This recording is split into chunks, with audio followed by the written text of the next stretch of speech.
Monday. Dean here with you, as well as TJ Zwarich, the greatest DFS player of all of Saskatchewan, Canada. Taking y'all straight up the lock. Of course, we yielded the Crunch Time crew. The Crunch Time crew today. You got Chief Meteorologist Kevin Roth. You also have Keith Eyster's Eyes and Tim. I was hoping for, not that Keith and Tim are not spectacular analysts, and they're always going to give dynamite suggestions. It's a Blake Snell day, and I was hoping we would get Cardi and cheese. That's always a fun conversation, but maybe 5 days from now, who knows? We'll have to have that conversation soon enough. But myself and TJ, we're certainly going to talk some Blake Snell chalk. How does that work out usually? We do have to acknowledge the greatest weekend in South Florida history. Florida Panthers pulling up the greatest upset, Game 7, knocking up those Bruins. I know if Bobby is out there watching, he's got to be happy because Bobby, hometown guy, rooting against the Bruins because the traffic is too heavy around his house. That's not a fan, TJ. Is that fair to say? Not a fan, right? If that's the reason why you're rooting against the hometown team because, bumper to bumper is a little bit, a bit much. Come on. You just don't care at that point. So, that's definitely not a fan. But, it's good to be back. I had a pretty good weekend myself. I was down at the Calgary Expo. It was funny because how we always have the Calgary versus Calgary conversation because I always say it differently. I was listening there and it's literally probably a 70-30 split. Calgary 70, Calgary 30. There was for the final panel of the week of the Saturday was Hayden Christensen, who is of course was Anakin Skywalker. He's Canadian. The moderator also Canadian. It was Andrew Fung from Kim's Convenience, and the two of them are friends, and so he was the moderator. And Andrew Fung was like, "What's up, Calgary Expo?" And then he introduced Hayden Christensen, and he was like, "Hey, Calgary, it's great to be here." And so I was like, I still don't know which one it actually is, but that's all right. I don't think it matters. I had a great time, got some interviews in, met Vincent D'Onofrio, met Shamik Moore, who plays Miles Morales in Into the Spider-Verse. It was a really good time. I'm trying to see who the most famous person is born in Calgary or Calgary. And I want to hear them say it. Bret Hart. Bret Hart, the best there is, the best there was, the best there ever will be. Mark Rippon apparently was born in Calgary, former Washington quarterback many years ago. I'm trying to see who else is you got to hear that's the authority. You got to go straight to the source. So we're getting mixed results. Yeah, I don't know. I'm not sure which is correct. And you can't just be like, from Canada because you're from Canada and you're not totally sure. Just like I wouldn't be able to go to the Midwest and know exactly. I think at this point it's either one. Tomato. All right, fair enough. This is not worthy of a poll on Twitter. We got the go. Tomato being acknowledged as the weirder one, just as Calgary is, but both works. Yeah, we have a lot of time today. Whatever sort of shenanigans, whatever sort of nonsense we have, it's welcome today. Chat, please feed into the nonsense today. What's up, chat? Kindly hit that like button. Do subscribe. Do turn those notifications. If you hit the like button, I know you mentioned Spidey Into the Universe or Into the Spideyverse. Is it Spideyverse? Into the Spideyverse, right? The cartoon one, animated. Into the Spider-Verse. Spider-Verse, yes. You didn't just reference that for no particular reason. I assume Spider-Man's available to give out some homers today. It's a 6-gamer, so I don't know. He's got to be pretty ambitious. There's not a ton of great selections. Not a lot of great pitchers either, so I guess there's some good pitchers to pick on. But is Spidey available? How many likes do we need for Spidey to wake up and join the show? We will drop a Spidey bomb every single 50 likes. I'm back from a weekend away. That means Spidey's back from a weekend away as well. So every 50 likes, we'll drop a Spidey bomb. First one at 50, second one at 100, third one at 150, etc., etc., etc. Why don't we talked about this a little bit off screen? Why don't we start off with a little bit of a game of Family Feud, because I only got 6 pitchers in my pitching pool today, and you got 3 strikes. That's half of them. You don't get it, you're out, and I got to pay. And if you lose, you give me all of your winnings tonight. I will just unregister. But just want to acknowledge in chat, Chris Kirkwood, him and Bobby Gomes, they're both they're neighbors. And Kirkwood must be dealing with the same exact traffic that Bobby deals with. And Kirky is saying that Bobby's a traitor. That's it. He's just flat out traitor. So, and I think he spelled it correctly, unlike the way people spell it on. I love it when guys demand trades and everybody spells it incorrectly on Twitter. It's always a fun tweet.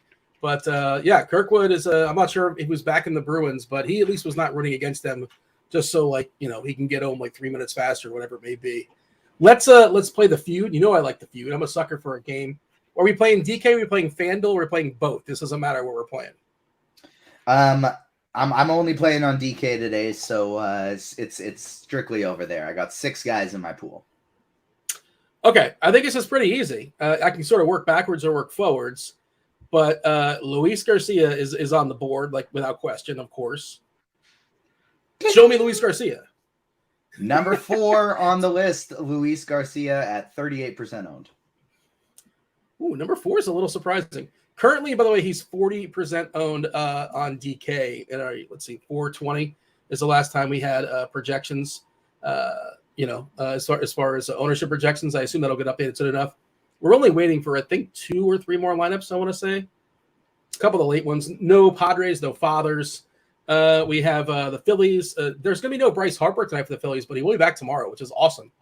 They're basically saying he's the fastest person to ever come back from Tommy John. I guess maybe it's a little bit different if you're a hitter and not a pitcher. I'm not sure. I don't know the specifics, but that'll be cool. Bryce Harper coming back tomorrow night is that is the rumor. And no Dodgers. Of course, that's a 10 o'clock game on the East Coast, so not shocking. We don't have those lineups just yet. And Cincinnati at San Diego is 9:40 on the East Coast. Okay, we have 1 down, 5 to go. I want to do this without any X's. That's the goal here. Well, Mackenzie Gore. Show me Mackenzie Gore. He's on the board for sure. Ding, ding, ding. Number 1 on the board, Mackenzie Gore in 50% of my lineups. Yeah, it's, I think he's going to be good. I think he's going to be good. We'll see. He was supposed to be good, right? Obviously, he wasn't great coming straight from the minor leagues, but uber prospect, top 5 prospect once upon a time. The key piece, I want to say, in the Juan Soto trade a couple of years ago. So we got Luis Garcia. We have Mackenzie Gore. And chat, feel free to play along and throw me off if you wish. Kirkwood says he hates hockey, by the way, in chat. That's a terrible take. How do you not enjoy the hockey? If nothing else, just watch playoff hockey. It's spectacular. You're going to get deported, man. I'm going to tell the authorities in Canada, and you're out. That does not fly in Canada. Stephen Jones is saying Luke Weaver is number 1. I don't know if Luke Weaver is one of those 6, to be honest. Ugh. I'm going to put him in the back burner for now. I'm going to say this. Well, I can work the other way, so I got to pick 6 guys that are not in your pool. All right, so you're going to have Snell in there, but that's a conversation. Unless you're just maybe you inspired. This whole game was inspired by you saying you have no Snell when he's like the best projected pitcher.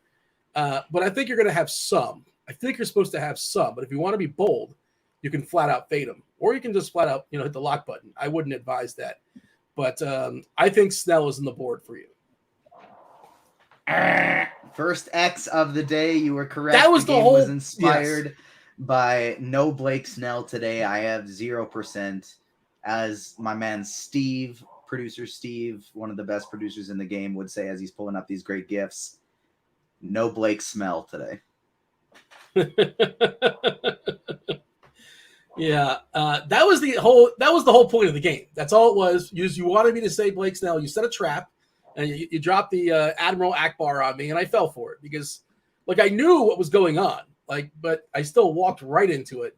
The problem is because I was looking at guys like Jose Barrios and Drew Smiley and Domingo Germán and Tony Gonsolin. Okay, let's finish out the game. I got 1 strike. I have 2 guys on the board, Garcia and Gore. You're a bit of a homer, and he's at least a professional pitcher sometimes. So Jose Barrios is on the board. Ding, ding, ding. Number 2 on the board today. I have 46% Jose Barrios. He started the year terrible. He's been phenomenal ever since. He's got a 3.2 xFIP on the year, getting tons of ground balls, striking people out, especially from the right side. He's got a 27% strikeout rate this year. Not too many righties in there, but he's given up a 47% ground ball rate. I like me some Jose Barrios this game. Steve Harvey right on cue. Okay, so we got Garcia in the pool. We have Gore in the pool, Barrios in the pool. There's not a lot of opportunity cost as far as pitcher. I don't know how deep Gonsolin's going to go. He only threw 65 pitches or so last game. Wasn't spectacular, but he's cheap enough, and he's a professional pitcher. And again, most likely no pitcher is going to put 25 or more on the board, and you don't absolutely need them. You just want to survive essentially. So I think you want to open up some salary, and you're going to have some Tony Gonsolin. He's on the board. Show me Tony Gonsolin. Really? second X. Oh, No Tony no. Gonsolin. Coming Okay. back from injury. Only threw 65 pitches in his first game. Yeah, that probably gets bumped up, but he was also just horrific in his first game. That's a small sample size, but I kind of want to wait and see him actually perform first. There are a lot of strikeouts in this Philly lineup, but there's a lot of power as well. So Philly's actually one of my favorite tournament stacks today, and I'm getting no Gonsolin. Yeah, the chat wants to, normally at this point in the game, you get 3Xs, somebody can come in for the steal. Maybe producer Steve can steal. Maybe, I don't know if he's paying attention or not as far as who's been selected or who's not been selected, but he'll play the role of the other family, and he can steal the points if I happen to get the third X.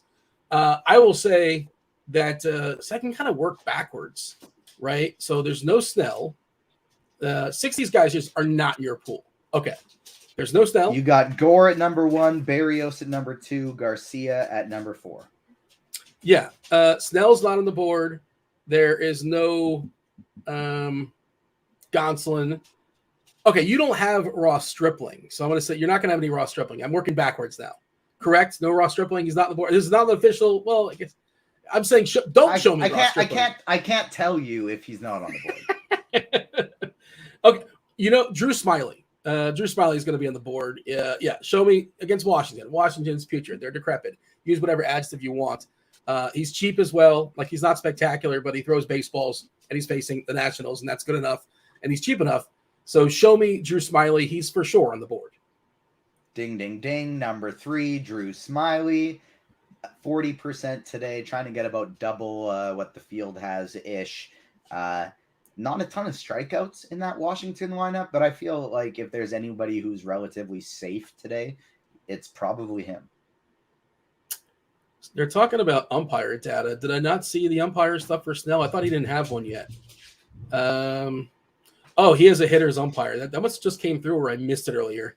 I know we have several hitter's umpires. Snell has a hitter's umpire, which is not helpful for him. Ross Stripling, Luke Weaver, Luis Garcia, Drew Smiley, and Mackenzie Gore. So, like, all the pitchers that are going to get rostered are all getting extreme hitters umpires. That's pretty interesting. Okay, so I need to get 2 more. Is that correct?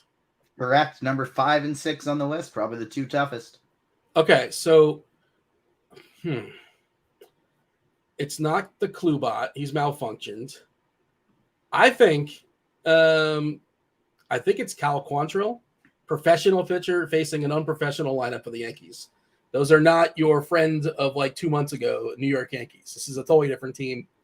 Especially the back end is pretty gross. Cal Quantrill's not great, but I got to be careful here because this is my third strike. It's not going to be Stripling. It's probably not Weaver. It's not Taijuan Walker. Yeah, show me Cal Quantrill. Ding, ding, ding. Good work, Dean. There it Number is. 5 on the list at 14%. Cal Quantrill. How many lineups are you making? Because I don't think I'm going to roster more than 4 or 5 pitchers. I don't think I'm getting this deep because I'm only making so many lineups. I'm running 170. How many, are you running 100? 170. Okay. I'm MMEing the 20 entry max $4 as well as the 150 max $1. Yeah, so I'm just looking at the chat. Steven says, it better not be Quantrill, LOL. Mark says Quantrill is going to get destroyed. And, like, he might, but okay, follow-up question. Who's going to destroy him, right? Like, I suppose Rizzo. I suppose Torres. And that's the thing. In 170 lineups, I have 17 Yankee stacks. So I got fine. Good. Like, you know what I mean? If they destroy him, that is A-okay. Yeah, so Eric says Cal has 0 upside. Don't get that one. And I think it's just like, and feel free to defend it. It's the fact you're making a bunch of lineups. You have it covered both ways, and it's kind of insurance in some way if you want to look at it that way. Like you just talked about, like if he gets absolutely pummeled, okay, go Yankee stacks. If he pitches fine, like nobody's really going to have him, and he could possibly put up 18 points, and that might be the highest score on the slate. Maybe. Exactly. That's the thing. Like the second half of this lineup is just awful. If we're going to get a somewhat chalky Tony Gonsolin, like not super chalky by any means, but more than Quantrill. And if that's the case, like that's just the guy that I'm going to pivot to instead because I think he's a better option at lower ownership. Wouldn't put him in my single entry lineup, But at 7.4K, I think he's worth keeping in the pool considering nobody else is really getting to him today. Okay, so we are hitting one more, right? We've crossed off 5. There's one more name on the board. We have two X's. So let's see. One of these remaining, let's see. It's not Snell. It's not Garcia. It's not Gore. It might be Herman. It might be Weaver, Walker, Stripling, or Kluber. I don't think it's Kluber. I don't think it's Walker. Man, I don't like throwing pitchers against Cleveland. I'll hit her. Yeah, man. Like Herman's got a decent K rate, 22.4% dating back to last year, but this contact heavy lineup for Cleveland is so annoying. Just right out the gate, especially if you go 3 times around up top, 8% Quan, 18% Rosario, 11% J-Ram, 13% Naylor. So much contact. And the only guy that strikes out is Zanino, who has the ability to put one over the fence. Right now, the leader in the clubhouse is Herman by default. Let me see if I'm missing somebody. I don't think it's Weaver picking on San Diego. I don't think it's Walker picking the Dodgers. They're getting healthier. It's not Quantrill. Wait, we already determined that one. It's not Stripling versus Houston. Yeah, I think the answer is Domingo Herman. I think Herman's the answer. Show me Domingo Herman. Congratulations, you have won the prize. You get no slack from me today on hitting the like button. I'm gonna handle this. Our friend of the show, Marie Donyeezy, is asking in chat, is Berrios back? I think he is. He's been really, really good. His fastball speed is up. He's limiting hard contact to lefties more so than the past. He's striking out more batters. I like me some Jose Berrios today. I do think he's back, and we are 13 likes away from our first Spidey Bomb. We got over 200 people watching. It should be easy for us to get up to 100 nice and quick. Let's hit this like button and get us to 100. So I like to sort of like I love the play IQ stuff, but I also like to go to Fangraphs and have like all the players that are pitching and like have them just kind of like in a list and see how they compare against each other when it comes to K rates and Sierra and all that good stuff. The best pitcher this year specifically as far as Sierra is Jose Berrios. He's been unlucky, right? His batting average on balls in play at 321. Now he's been lucky from home run perspective. 0.31 homers per 9, 4 homers, 4% homer to fly ball rate. That's super lucky, obviously. But his ERA is 4.71, and according to his Sierra, it's 3.41. So, he's giving up a low barrel rate of 7.6%. The K's probably could be a little bit higher. K rate this season, 26.1% is pretty solid. The walk rate is awesome. It's the best walk rate on this slate at 4.3%. The ground balls are good too, 49.4%. Yeah, I think, Berrios, I don't know if he's the guy. We saw him a couple of years ago in Minnesota. But on this slate, and that's all we care about is this slate. It's Daily Fantasy Sports. We care about tonight only. We don't have Garrett Cole or Strider and his fabulous mustache. He pitched earlier today. Oh, apparently there might be a brawl of some sort or brewing with the Mets and the Braves. They were playing the back half of doubleheader. And I know Acuna got hit. I think 3 of the Braves got hit. Acuna had to leave the game, so maybe something dicey is going on in that game. I have not had a chance to follow. But I think it was just a la carte, right? There was nobody else playing baseball this afternoon. I'm pretty sure it was just the Braves and the Mets with their doubleheader. So I didn't get in on any sort of like showdown or DFS stuff. But Acuna crushed game 1. So did Murphy, the catcher for Atlanta. But apparently he got hit and had to lead the game in game 2. Hopefully he is going to be all right going forward. So we have to have the Snell conversation. This is like a big one because ownership is saying, and what's interesting, I saw somebody on Twitter just was mentioning, well, everybody's going to be on under on Snell. And at what point is like everybody too sharp to play Snell because of, Snell's high volatility, projection models like him because they deal with a bigger sample. And the sample this year on Snell is a mess, right? Like the walk rate is outrageous. Specifically, it's 16.5% this season. That's way too high. The K's are pretty good, but not dominant. 23.9% is good, but not spectacular. He's been a little bit unlucky when it comes to homer and the fly ball, 20%. A little bit unlucky when it comes to BABIP, 333. What's the field going to do, TJ? Because if you are saying no, thank you, and what if everybody else who's like theoretically sharp is saying no, thank you, and then all of a sudden, and this is just sort of like the it's hard to predict what the field's going to do. And this is what ownership's kind of a tricky thing, because everybody reacts to what it's supposed to be. And then it's different than it was supposed to be because everybody reacts. Does that make sense? So do you think it possibly he might come in lower because everybody else was thinking the same thing with Snell? No, because this pitching slate is just not very good. I honestly think he's still probably going to be upwards of 50% owned on DraftKings today. Yeah, I don't know what I'm going to do with him. I have not yet decided. And I've got my ear to Twitter. I've got my ear to chat, and I want to hear what people have to say. And obviously going to be refreshing. The closer we get to lock, the more refined our projections get. I know the bat likes it. And remember, I'm sure you've seen the conversations. Like I was saying, I wanted to see Dave and Cardi have that conversation because, and not to say one is wrong, right? But Dave's just sitting there saying dude, I don't know. I just know how volatile Snell can be. And if he's going to be highly owned, I'm going to bet on and hope for, him to have one of his weaker days. Of course, theoretically, we've seen it before. It's been a while where you can go 6 and strike out 12 and somehow do that in 100 pitches. But yeah, man, the ownership is just it's massive. I'm giving a refresh right now, and even more so on Fanduel where he's cheaper. And Fanduel, we talk about you need that quality start. Let's do that quality start. Well, he hasn't dropped that all season long, and it's not even like he's getting the 6 innings and giving him 4 runs. He can't even get the 6 innings. He can't do that. And here, Kobe in chat saying it's the Reds. Don't overthink it. And yeah, it's point counterpoint. The Reds are pretty terrible, and they're also out of Cincinnati, right? But the other point counterpoint is that Snell doesn't matter who's hitting, right? They're just people in a box. If he can't, and the thing with the Reds too is you worry with this team about power. They don't have much power, so that's why it's one of the reasons that it's we want to target the Reds, right? But they actually don't strike out that much, and they walk quite a bit. And so that, in theory, obviously Snell can strike out anybody when he's on. When Snell's on, he could put up 40 points tonight, and then I'm just going to take my L. But they only got 3 players over a 20% strikeout rate in that lineup. There's not a lot of patience in the back half, but if you bump it to this season specifically, it's a lot more patience for the Cincinnati Reds. A few more strikeouts, but a lot more patience as well. Hitting ump, it's not for me tonight for Snell. If I'm wrong, I'm wrong. But if he's going to be that highly owned, I'm taking the fade button. We have reached 50 likes today.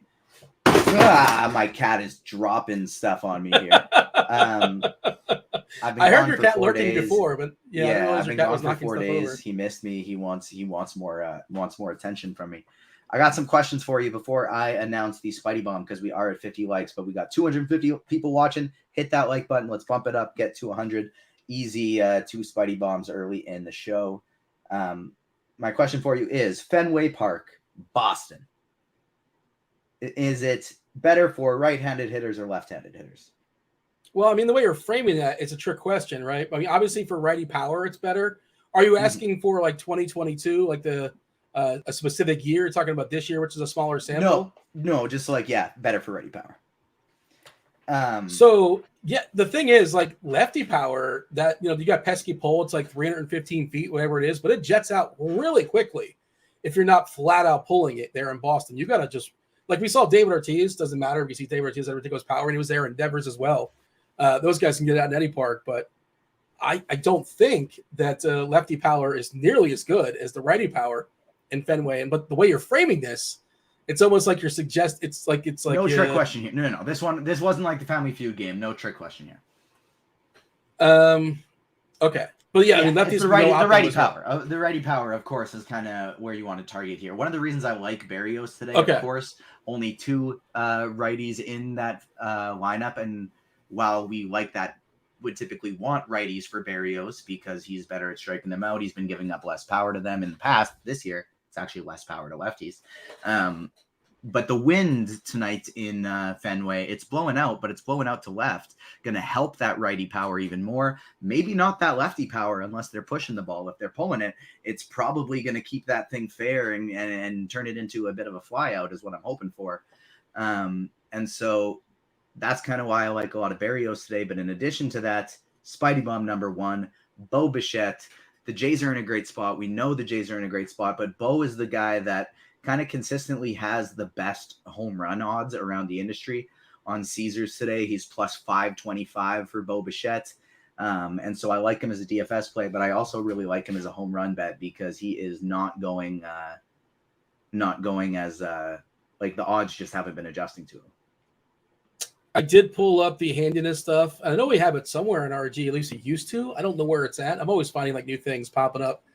But last year, righties, let's see, 2022 righties for homers. Let's see, Boston was a 102, and lefties for homers is 95. So 5% worse than the average ballpark for lefties based on last season's data. 2% greater, which I thought would be a little higher, to be honest. I wonder if it's different in 2021. Yeah, I did too. Let's see if it's a little bit different. It's 102 in 2021, but what's interesting is, let's see, which is, and 95, it's the same exact data. Triples is probably better for lefties, I would guess. It's good for both. 121 for triples. You get it back in that. Do they have triples alley, or they have that weird spot in center field, which is really hard to hit a home run, the dead center there in Boston? Arizona's another ridiculous one, by the way. That they almost have like a monster out in center field. Arizona's ballpark. I don't know why they have that, but it seems pretty high for dead center.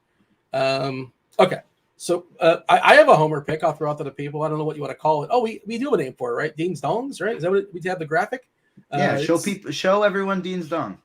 It's kid appropriate, it's not what you might. Yeah. All right. So I got one for you. Mitch Haniger. I assume he's in the lineup. Is the guy I like today? Yeah.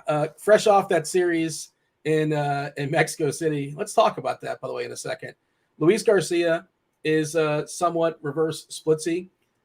Mitch Haniger. You speaking of ballparks? I'm going to confirm this, but I assume this in my brain that righty power in Houston. You pull the ball with those Crawford boxes, it's much easier to homer from the right hand as a righty than it is as a lefty.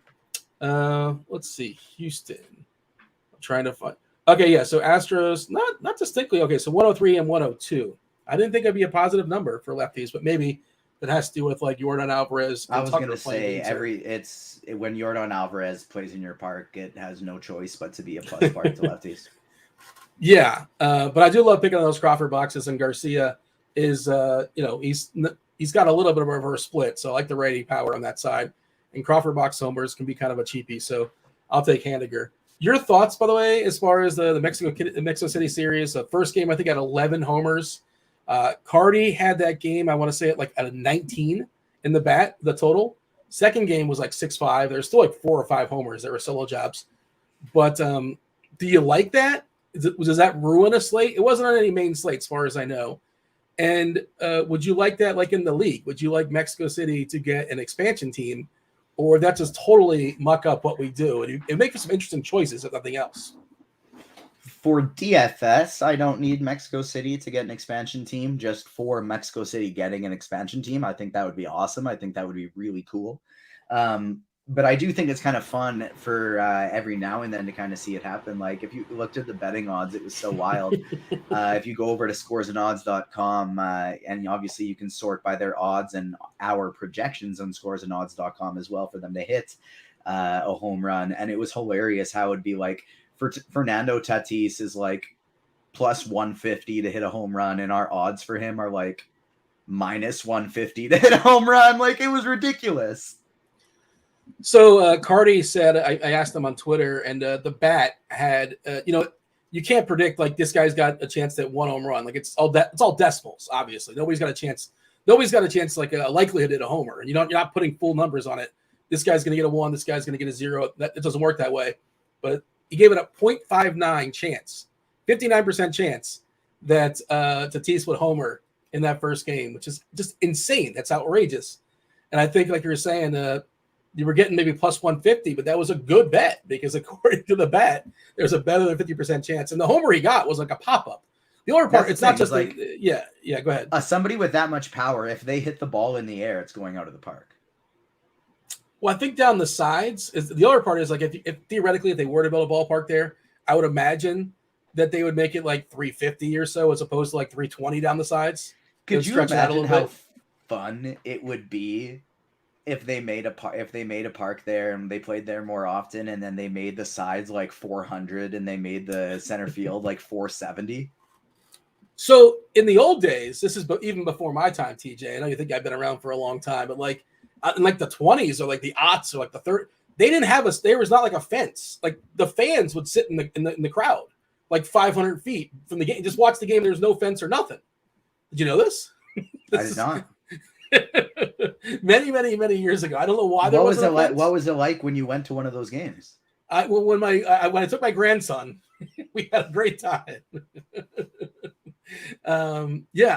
It's very strange. I don't know what the purpose of that was, but let's see. Alex and Chap always talking about. I guess you can't do the humidor in Mexico City. Is that because of the elevation? It's humidor proof. I don't know the technicalities of that. I did not go to a Holiday Inn, or I did not minor in science of any sort. But that's interesting. Isn't every park right now is using some sort of humidor? I think that's what's going on right now. The way the ball is getting adjusted. Okay, interesting. All right, there was 27 homers, 440 plus feet. All right, interesting.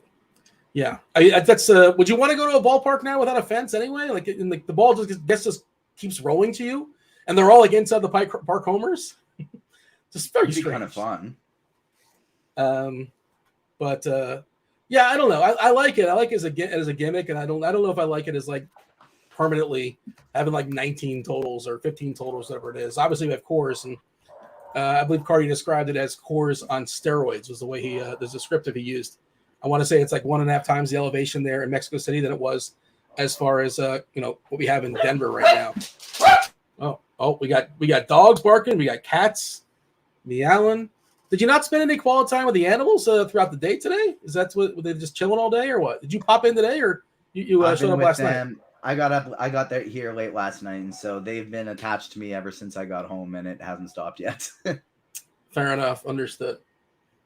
What else needs to be said as far as pitchers? Like, it sounds like you're spreading out, you're Xing out Snell, and you don't feel like anybody's just like a lock button. You're just getting different combinations, and hopefully you land on the right one or enough of the right one, and you have the right stacks of them, and that's that, right? You don't think there's a lot of things you can say confidently as far as pitchers today? I don't think so, right? I didn't lie. I misspoke. I said I was playing 170 lineups in the 20 entry max and then the 150 max. But what I'm actually doing is I'm doing 171 because I do have a single entry team as well. That's where I'm rolling Gore and Berrios. Gore is the player I'm most confident in today from a single entry, a cash game perspective. Even if I was playing over on Fanduel, it's Mackenzie Gore for me.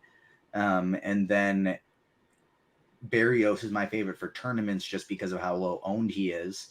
And Garcia and Smiley, it's like I don't know how they're going to do, and I'm not going to let them ruin my day.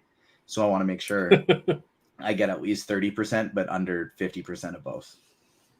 Yastrzemski went in the IL today, by the way, for San Fran. I'm not sure who they called up. They called somebody up, but maybe that hurts their it might be a slight tick to their pitch hit, their ways, right? Obviously he's not going to be starting. I'm just trying to think. Like, there's one less guy on the bench that might be lurking, but I guess he would have started this game most likely, but he's not. San Fran today, they're rolling with Wade, Estrada, Peterson, Haniger, Conforto, Davis, Sable, VR, and who is Wisely? Wisely has 12 plate appearances. Who is Brett Wisely? Do you know who that person is? Can you pick him out of a lineup? It would be very wisely of us to not make fun of him. Well, no, I'm not making fun of him. I'm just making a pun. You could have said if Wisely hit the lock button. Maybe that's what I'm saying. Is Brett Wisely? He's 23 years old. Okay, is he a bit of a prospect? He's had 4 at bats professionally, which I was unaware of. I guess he's played so far this year. Hasn't really started much. 9 games, 17 plate appearances. What did he do in the minors? He was on the Rays. 15 homers and 31 stolen bases in 2022. It's got some wheels. Okay. Not a lot of power. Basically no power, but interesting. Fangraphs says him as a 40 speed, but again, he stole a lot of bases. 2021, he stole 28 bases. Actually, 31 if you count A and A+. All right. Whatever. He's super, super cheap. Is he in the player pool? I guess he is, right? Yep. Okay. I just thought it was worth noting. Every once in a while, there's baseball. It's like, who is this person? I'm not aware who Brett Wisely is, but not a prospect according to Fangraphs either. Not somebody I'm aware of. Yeah, they're saying bat first infielder replacing Tommy LaStella. Okay. Give me a summary as far as pitchers. The summary is what?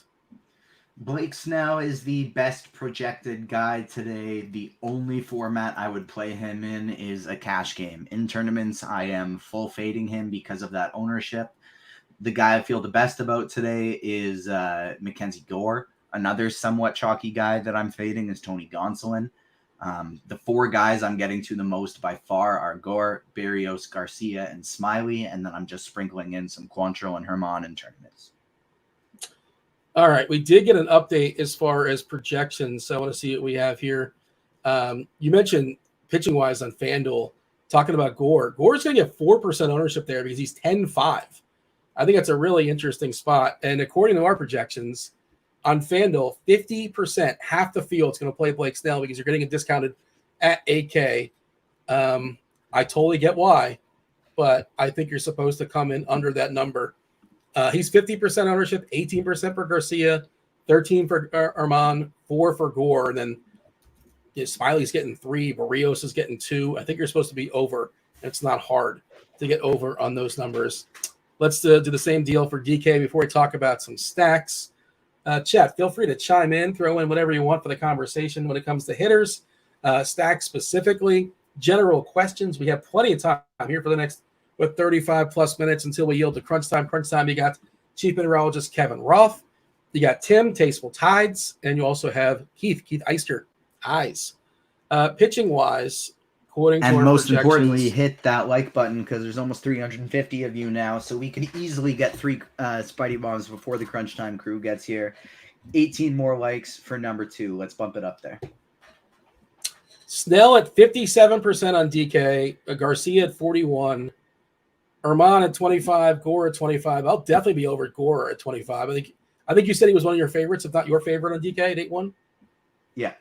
I have 50% Gore today. Yeah. In the 121, I'm probably going to pair Garcia and Gore. And typically how this works is the chalk pitchers get pushed up in the single entry stuff. I just think that there's a lot of people thinking like us with Snell. But I don't know. I'm really curious where that ownership's going to land. And I get why it's going to be high for a multitude of reasons. Projections like him and the alternatives are not good either. But I think I'm going to pivot away. I don't know if I'm playing much Reds against them. Is the old double leverage if you want to factor it that way? I guess you can. Yeah, I mean, if you're running 170, you better be doing that. Well, if you're running 0 Snell, you better be. You're shooting for the top. My single entry though is a Reds mini stack as well. I would just like fiddling around with it, and I'm not sure if I'm going to keep this exact team because as of right now, I really wanted to use Berrios for tournaments because of how low owned he is, and I wanted to pair him with Gore because he's my kind of quote-unquote favorite pitcher. But I had to go down to Smiley to make the double stack I wanted work. And so I'm not sure if I'm going to keep the low ownership of Berrios there or pivot that one down to Gore. But as it stands right now, I got a 3-man Reds mini stack as my in my single entry. Antonio is saying not just agreeing with the Gore call, but can you explain why you think the Cubs won't work out against him? I feel like the right-handed heavy lineup can mash against Gore. Let's count the righties. I believe it's 8. Yeah, it's 8 righties against Gore. Gore this season, 31.5% Ks. That's really good. 14.4% walks. That's really bad. And Swanson's been pretty patient. Bellinger's pretty patient. Velasquez pretty patient. Otherwise, not a ton of patience, but 9.3% collectively as far as walks. He's been better against righties this year. It's a smaller sample, right? But distinctly better against righties. It basically comes down to he's only giving up a 33 hard hit rate, which isn't phenomenal, but it's not bad either. 21% fly balls, 19% line drives, almost a 60% ground ball rate, and then he's striking out 32% of righties on this slate. And so, to be quite honest with you, Bellinger, I actually think is a pretty phenomenal tournament one-off today. Yeah, I don't hate it. I think everything is live, to be honest. Like, I think everything is live. This is a really good, is it a short slate? Yep, check that box. Is there anything that's like really spectacular jumping off the page? Not really. Is there anything where it's like, oh man, I can't play this slate without having a stack of this team? No, I don't think. There's some teams I like more than others, obviously, but like, if we happen to get like a really, really chalky team, I think you're probably supposed to be under them. If we do get a chalky team, who is that chalky team? I look at the consensus value rankings as far as myself, the Luch, Head Chopper, Keith will be on momentarily. We ranked our top 5 favorite stacks, and not even you involved in this one, TJ, but number 1 across the board, consensus-wise, it is your Toronto Blue Jays. Then it's the Padres, Houston, Dodgers, Cubbies, Yankees, Cleveland, Boston. Do you agree with that? No Cincinnati, which is interesting. I understand why. They were not mentioned in anybody's top 5. Is Toronto your favorite stack on the board as well? Yeah, absolutely. They are my guys today. Like, the thing, others may disagree with this take because obviously I'm biased in my opinions here, but I don't think I'm biased when it comes to Blue Jays and DFS. Like, I like making money more than I like Blue Jays winning a regular season game. I watch the Blue Jays more than any other team. Like, unless I have a ton of exposure to another game, like, I'm probably always going to be watching a Blue Jays game over anybody else. So I hear all the breakdowns of the players, and that's kind of what sparked that Whit Merrifield versus Stephen Kwan discussion. Is I was like, no, Whit Merrifield has never been a phenomenal DFS guy, and that's why I was like, that's the context of this matters. It's that he's better this year than he has been the last couple, because he's actually been like peak Whit Merrifield this year. Like, he's been fast, he's hitting a ton of singles. Even against righties, he's now getting in the lineup because of how much better he's been than Biggio. But he's still not going to hit home runs and not going to be a guy you want to play on DFS all the time. Hitting 6th, I am today, though. But yeah, I do think side note, the Blue Jays are the top stack. Side note, not to rehash anything about that conversation, but Stephen Kwan, I checked this the other day. I wanted to confirm it hasn't changed. Yeah, Stephen Kwan is it's not a great thing to be leading the league in. The most batted balls in the league with 0 barrels. No barrels, 99 batted balls. Yeah, it's not good. But that's not what he does. I agree with I don't even remember who. I think it was maybe Tim or Keith I think it was Keith who came on and say this and was like, right now, Whit Merrifield is doing better, but if you're trading for one of the 2 players, it's Stephen Kwan. He's younger, has more upside, lefty bat who makes contact with absolutely everything. He's had a bad start to the year.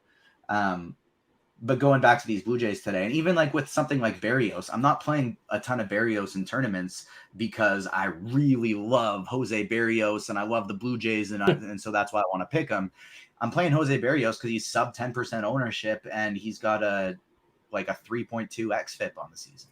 He's been really, really good. And so, yeah, the Red Sox might hit a couple home runs on him, but I think he could still probably, even if he gives up 3 home runs, he could probably still pitch 7 innings with 7 strikeouts. Drop the chief meteorologist Kevin Roth dropped his weather report there in chat for the people. Feel free to read that at their own leisure. He tends to update it around this time. Maybe he's updated it since. Not certain. 6 more likes for Spidey Bomb number 2. Does he have one on layaway? Are we good to go? We have one. Oh yeah, we always go. Are we debating? So Weather Edge is suggesting that the weather's pretty good today in Boston. Now it's 56, which is not spectacular, but towards the monster, we got some wind going towards the monster, toward left field at 11 miles per hour, dew point at 43. In a previous sample of 33 games, we've seen an upgrade of homers at 24% and an upgrade in runs, a boost in runs at 11%. I don't love that sample. I wish it was a little bit hotter, but okay. Is that I don't know what to take away from that is what I'm asking. What do we think of that? Yeah, I'm not Boston's really weather. That it factors in slightly to my I'll like righties a little bit better than lefties because it's basically blowing right out to the monster. But it's still not that hot out, so it's not like it's like woo, great, perfect hitting weather. Yeah. I think my takeaway is like there's nothing special as far as weather anywhere, but I'm not running away because it's too cold, and I'm not like running to it because, Weather Edge says it's amazing, right? It's just, I think it's fine. It's probably one of the better weather spots just by default. And that's that. And we'll see what Roth has anything to say about it, anything to add to. Of course, we yield to him when it comes to such discussions. Anything else as far as, 12-game sample for LA and the Dodgers. Wind is blowing out at 10 miles per hour. It's pretty cool there. But 12 games, nothing really to see from that. And the 63-game sample in San Diego actually has weather being, homers being subdued at 11.7%, runs at a negative 4.7%. Not much else to speak of. 1-game sample in Washington. I don't know what to do with that. Nothing, right? It is 58 degrees, 11 miles per hour, out to dead center field. 41 is the dew point. Chrome Viper wants to know what we think of Ross Stripling. Well, you're rostering half of the pitchers in the pool, and Ross Stripling was not one of them, correct? Correct. But we have reached over 100 likes, so it's time for Spidey Bomb number 2. Because I love the people and I trust you to get to 150 likes. Don't get me wrong. I still got a third Spidey Bomb for you, or technically fourth, at 150 likes here. But I'm going to give you a double one at 100 because I've been away for the weekend and I love you. So let's hit the like button. For DFS purposes, this is one of my favorite plays on the entire slate. Now, I don't know if I would want to bet him to hit a home run because he's only plus 330 in the best spot, but it's Max Muncy. Has just been absolutely smashing the ball this year, over a 50% hard hit rate to righties, a 472 ISO, hitting the ball in the air almost 50% of the time. And so Max Muncy is going to be my Spidey Bomb number 2 today, and because I like him a lot as a DFS play. The Dodgers, I think, to me, are the most under-owned stack on the slate. And in terms of a nice home run bet to pair with it, because I do really like a Dodgers stack today, James Outman still just has not been getting the odds boost that he deserves in these for home runs. You can find Outman at plus 680 on Fanduel. We have him projected at plus 505. James Outman is another guy that I think is going to hit a home run today, and I really like him as a DFS play. I'd rather get to Muncy if I'm playing one of the two of them in a DFS lineup, but Outman is another guy that I like to hit a home run today. We got a third, very, very cheap, beautiful, beautiful odds to hit a home run guy here if we get to 150 like those. So keep smashing that like button. Let's see. Cloud is saying, did Dean say 54% on Snell on DraftKings? I may have. Let's see. Let's just go ahead and confirm what we have. We have 57%. So we have 57% according to the Play IQ projections. The BAT also gives projections as well. I bet it's somewhere similar. 48. So, somewhere in the middle. Somewhere around 50% is basically our projection. And for what it's worth, that's not a cash game projection. That's for like a large field, the $15, 250, 50 up top, like that kind of that kind of contest. That's what that's projected for, not single entry. So yeah, man, I'm going to be under that. You're going to be under that. And like I saw, if you read Dave Potts' article today, he said he'll be under it. I don't know at what point, if everybody hates it, and like I have no clue. It's just you don't notice until like the cards are turned over. I just wonder if a lot of people have a similar thought process on this, and they're just like, well, hopefully, this is bad chalk, and then you get a huge edge on the field. And that's obviously what you're doing as well, and I get it. I don't know. If you're I'm really curious. My thought process tonight is like the only way I'd want to play Snell would be if I was running like a Phillies stack with him. And I do like the Phillies today, but like the Phillies with a San Fran mini stack, a super low owned hitting lineup, then I'm okay with playing Snell. But like if he's going to be near 60% owned, I would just rather play anybody else with any of these somewhat chalky lineups from a bats perspective. That the only way out, unless it was a cash game, that I would even consider playing Snell today would be if I was building a tournament lineup that would very specifically have two chalky pitchers, and then a stack like Philly and a mini stack like San Fran, or vice versa, that have a high upside but low ownership because of their low projection. By the way, I mentioned Yastrzemski went on the IL. So did Crawford. San Francisco lost 2 of their lefties. They're not in the lineup, and looks like that's one of the reasons I assume my Brett Wisely's playing. Their bench, I believe, is Bart, Flores, Slater, and Cal Stevenson, I think, is the San Fran's bench. 1 lefty, 3 righties, if I'm reading this correctly. Okay. So if you like the San Fran side, they're probably not going to do as much goofy stuff with flipping left and right. Their hands are tied a little bit, but I just don't really like the San Fran side so much outside of a few one-off power hitters. I mentioned Haniger. Don't mind Peterson either. But I guess there's a decent chance. Well, I guess Wade can come out for Flores, right? I guess that's possible. We'll see. Just sort of throwing that out there. Other stacks, you want to play the stack game, by all means. And Mr. Gerg is trolling and saying Whit Merrifield is the best play on the slate with an exclamation point for sure. Whit Merrifield is my second highest owned second baseman today. Well, hold on. Let's see. Now, this. I know what you're saying is factual, but it also could be misleading because it suggests like, oh man, this guy must be great. But you don't have to be faster than the bear. Who's running away from the bear here? Let's see who the second baseman are. Who are his contingencies? His contemporaries. Gleyber Torres. I like Indias. It's pretty expensive. Dubon leading off for Houston. Luis Garcia, the hitter for Chicago. Estrada. Okay. Merrifield he's actually not expected to get a ton of ownership. Well, 13%. I like it, actually. He's actually the second highest projected owned second baseman, too, right behind Luis Garcia, just because he's a salary saver and you can absolutely punt that position off. Dubon leading off as another guy. Why not just lead off Tucker? I don't want to go off my one little rants here, but I don't understand just why you don't have to have somebody like that to lead off. Just put Tucker in the lead off spot. We're assuming Vargas is going to play for LA. But why not go Tucker Alvarez? Yeah, that would be so much fun. A couple homers in the first inning. Put the pressure on the other team. That is the way to maximize the amount of runs you can score. You're also not allowed to go left on left. It's illegal to play left on left, and if you're a manager, you get caught doing it, they might expel you from the league. But I understand what you're saying about Merrifield. He's fine. But second base it's a wasteland today, right? It's terrible. Yeah. I think I'd be willing to play most anybody. And India is like a spend up. Is pretty interesting. That's my number one high. Yeah. I like that one a good bit. I believe he's leading off, is he not? Yes, he's leading off. Yeah, or lead off with Bregman. Yes, I know Dubon is leading off. I'm just talking about why. Like, what's the point? How many World Series titles have I won? I've won 0 World Series. Unless you count them in the show, which I've also won 0. Yeah, that's what I was going to say. I've won a lot.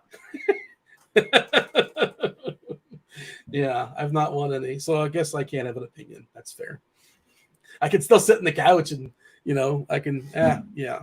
I'm not pretending. I hate to be the guy to pretend like I know more. There's a 0% chance I could manage an MLB baseball team, but I'm incredibly confident that I could build like a batting order for most managers better each game than they do. Yeah. I mean, that's kind of where I'm I could never manage a baseball team, but if that was my one job, hell yeah, I could do way better than these guys. Still waiting on a couple lineups. You mentioned the Dodgers. No Dodger lineup just yet. No Phillies, right? And is there one more we're missing? No San Diego. We'll see. Most likely we get nothing goofy. Oh, Aaron Judge officially placed on the 10-day IL. I guess he's already missed like 5 or so it's retroactive. But, yeah, I don't know if the Yankees are calling somebody up, if they have somebody available. But Judge just landed on the IL, so he's not going to be pinch hitting today, nothing like that. And that's one of the reasons why you like Quantrill. Like, Quantrill's not great, but that lineup is pretty watered down, I suppose. Do you want to play the stack game? Let's play the stack game. Yeah, let's do that. I'm going to throw a team your way, TJ. And before we get completely away from pitching, I do want to just mix one tiny little thing in. In my most recent build, I actually made it so that I have, in my 170 lineups, I have 5% Luke Weaver. Okay. You feel good about it, or just 5% just was? Yeah, no, it's just he's struck out 37.5% of righties in a limited sample size this year, and even though San Diego's really good, they strike out a ton. So like if he pitches 5 innings and gives up 4 runs in those 5 innings, but happens to strike out 8 or 9 guys on a slate like this, that could still end up being one of the better scores. If you're playing basketball tonight, Embiid was doubtful. Apparently, he's officially out now, which, as expected, if you look at the Vegas stuff, Boston was like a 10-point favorite. Boston was minus 450 to win that series. They were highly suggesting that Embiid was going to be out at least one game, possibly even more. Stat game, 5 if you love it, 1 if you hate it, 3 if you're kind of wishy-washy in the middle. Maybe there'll be some follow-up questions. The Houston Astros, what number would you put on the Houston Astros? 3.5. Can we go halves? Are halves allowed in the game? Yeah, oh no, for sure. Decimals play. You can go 0.63 if you want, 3.63 if you want to get all tactical. They play. So like Houston, they'd be higher if I liked them more from a full stack perspective. They are my 6th highest owned 7th highest owned full stack today, but they are my 3rd highest owned mini stack. I want to get to Alvarez and Tucker and then maybe play a cheap guy with them. I don't really want to be full stacking them. Before we get to the next one, 22 likes away from our 4th Spidey bomb, technically. Abreu, what's the story with the power? Is it small sample stuff, or is it just he's old and he's done? 120 ISO versus righties dating back to last season, a huge sample, 622 plate appearances. An ISO of 120 is not good. I think he's been even worse this year. Let me just get this year's data. Let's see. He's at 39. Wow, that is horrific. A 39 ISO, so bad. That's worse than DeBone. Yeah. Is Abreu just done? Is that it? Is it over? Somewhere in the middle of those things. Like we've 35, seen guys 36? How old is Abreu?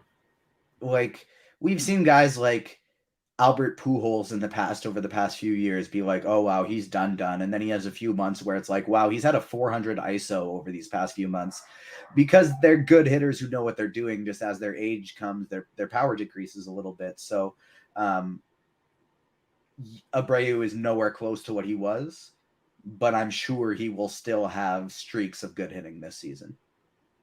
Yeah, but more like singles and doubles than homers, it seems like. Yeah, which is weird that they bat him 4th. Yeah, well, again, it's the left-right thing. They got to do the left-right. God forbid. You can't have Tucker bat in front of him. And Jolks is supposed to be a power guy. He hasn't really showed it just yet, but he did in the minors. He's still really young. Somewhat young. I think he's like 26, 27. I guess not super young for a prospect. And he's hitting the ball hard. Numbers. That's all that really matters at this point. Like that's how it's like. You look at Abreu this year; he's got a 21% hard hit rate, where it's like, damn, he's just really not hitting the barrel, not hitting the ball with any type of power. But Julks, like, yeah, he's got only 100 ISO, but he's hitting the ball hard 41% of the time, so it's gonna come. Stan wants to know about those Dodgers. Where do we put the Dodgers 1 through 5? I know one of the Spidey bombs was a Dodger. No, 2 of the Dodgers. So you probably like them a fair bit. Yeah, I don't like if the Blue Jays are the only 5 today, the the Dodgers are a 4.5 or a 4. Like in general, I would say they're like a 3 or a 4, but on the context of this slate, I think they're a 4.5 or almost a 5. They're my 2nd highest owned team. No official lineup just yet. A projected lineup is Betts, Freeman, Will Smith, Muncy, Hayward, Outman, and Hayward not when both lefties, and Hayward's sitting ahead of Outman. Vargas, Peralta, and then Chris Taylor against Taijuan Walker, who's just like, not very good, right? He's gonna get hit. Like, I don't think he's not gonna strike you out. He's not gonna walk you, right? I'm pretty sure he's really good at throwing strikes. He probably throws too many strikes.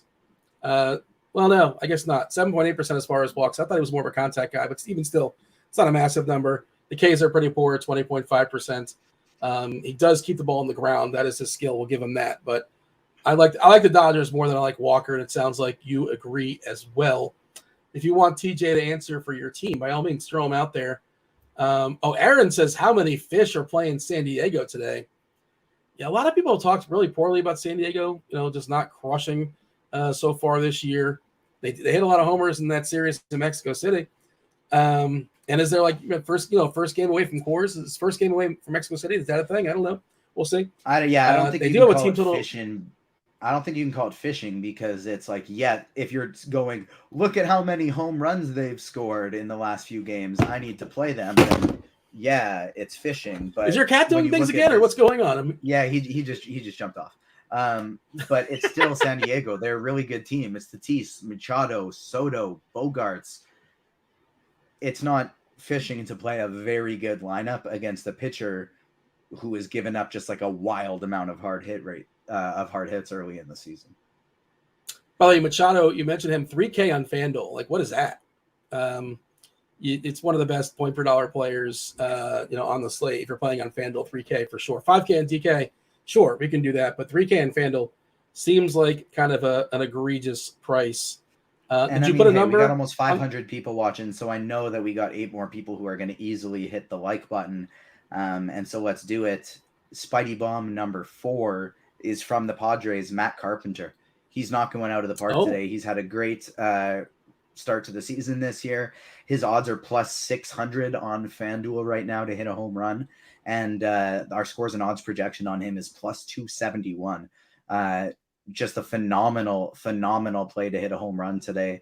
Another, I'm very heavy on Berrios and DFS today, but another set of odds that I really like, you can get Masataka Yoshida at plus 850 on Caesars to hit a home run. Plus 850. I really like Berrios today, but I think Yoshida could hit a home run off of him as well, and especially if they get into that Jays bullpen. So Yoshida is another bet I really like to hit a home run. But Spidey Bomb number 4 is Matt Carpenter.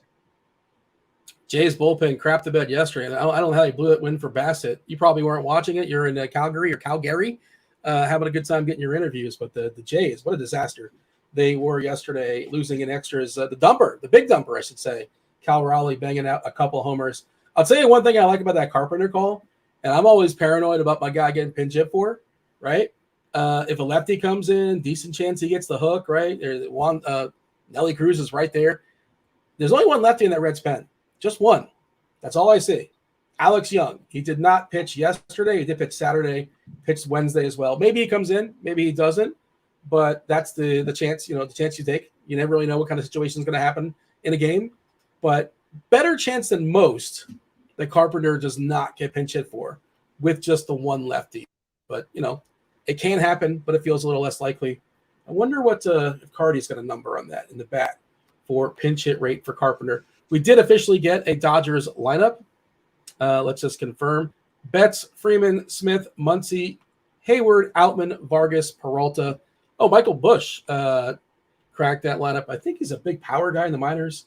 He has stunk so far in a small sample in the majors, but I'm pretty sure. I want to say he's super cheap. I assume he's super cheap. Yeah, 2-3. Raw power 60. He is a legit prospect for the Dodgers. Pretty 25. I thought he was younger than that. Let's see. In Double-A last year, well, I guess Double-A and Triple-A combined 32 homers. This season, he's hit 2 homers in 102 plate appearances. He's had 11 at bats so far in the majors. Hasn't done anything yet, but I don't mind him as like a cheap part of your stack.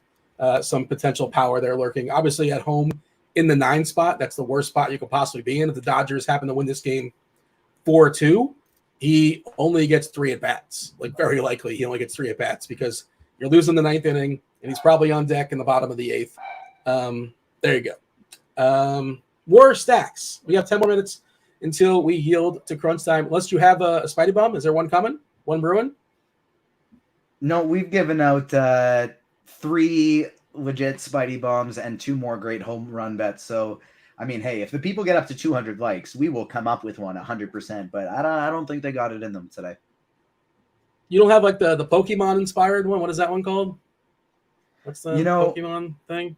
I had a Dragon Ball Z one. I didn't have a Pokemon one, but I actually did one of the interviews I did at the Calgary Expo over the weekend was the voice actor for Ash Ketchum. The voice actor for who now? Ash Ketchum, who is the Pokemon trainer from the show for the last 25 years. I mean, I went to ball games and I went to the Polo Grounds in the 1920s. You think I know who Ash Ketchum is? whoever that was. Ash Ketchum, Dean. Ash, You're gonna get flamed I in can the ask my chat. grandson Everyone knows about who him. Ash Ketchum is. Well, I mean, maybe they do, maybe they don't. Is producer Steve gonna now show me who he is in the chat? Herbert's saying Max Headroom. I'm aware of Max Headroom. You probably, that's before your time. Yeah, you don't know Max Headroom, I imagine. Yes, way before your time. No way you know what that is. There he is. Okay, I've seen this guy before. I've seen him in GIFs. Yes. Didn't know his name. All right, That's he looks Ash. fantastic. Okay. Hey, how about? Thank you for saying that. He's a great guy, and so is she, the voice actor. Okay, yeah, spectacular. I'll have to check it out. Send me a link. Let's see. What team have we not hit on? You've mentioned in passing a couple of the Boston players. Where do you have Boston? They kind of in the middle, like sort of like a 3? Because I know you like Barrios to some degree, but of course you can get to some Boston stuff as well if you're running a bunch of lineups. I don't want to force the number. Boston 1 through 5. Yeah. Put a number on it. 2.5, 3. I like Boston a lot as a mini stack. I like going like a Yoshida, Devers, Verdugo, but I don't really like them as a full stack. This game in Yankee Stadium, Yankees Cleveland. What's Andre in chat? What's up, Andre? Andre likes Boston. Yeah, Cleveland and New York. Yeah, you have a side you prefer. I know you're getting a piece of both these pitchers, begrudgingly, if for no other reason. But how about offensively? How do we feel with the game in New York tonight? 3.5 for New York. I'd say they're one of my higher owned teams today. I'm getting the pitcher against them as well, but like Quantrill's not very good, so I'm definitely getting some Yankees today. Hey, we talked about second base being kind of terrible, right? And you're saying Merrifield, you're getting the second most. Is there one position you think is like really interesting just as far as lineup construction? Because I remember doing the rankings earlier. Third base was pretty interesting. Third base is pretty loaded for this kind of slate. Machado, Chapman, Devers, Muncy, Bregman, J-Ram. I feel like you gotta I don't know how to get it right, but you probably shouldn't be punting at third, right? You probably should be spending up one of these guys. Yeah, I'm with you there. Like, if you want to punt with Matt Carpenter, I think that's fine. But like, you need somebody who's getting you points today. You're not using somebody at the third base position thinking like, "Ooh, I really hope that they can get me a single and maybe steal a base today," because it's such a strong position. So guys like Michael Busch, Oswald Pereira, Kiner Falefa, the people that I'm not Xing out of my pool, I'm playing only in stacks, but I'm making sure that I don't play them at third base because I want to make sure I'm playing one of these other great third basemen today. Is Bush third base and third base only? I feel like he's got multi-position second and eligibility. Okay. Yeah. So if you're going to play him, I think you play him at second. That goes without saying, right? Yeah. Devin says, I'll never be able to think of Pokemon and not think of Volpe now. That was producer Steve having a good time right there. Doesn't he?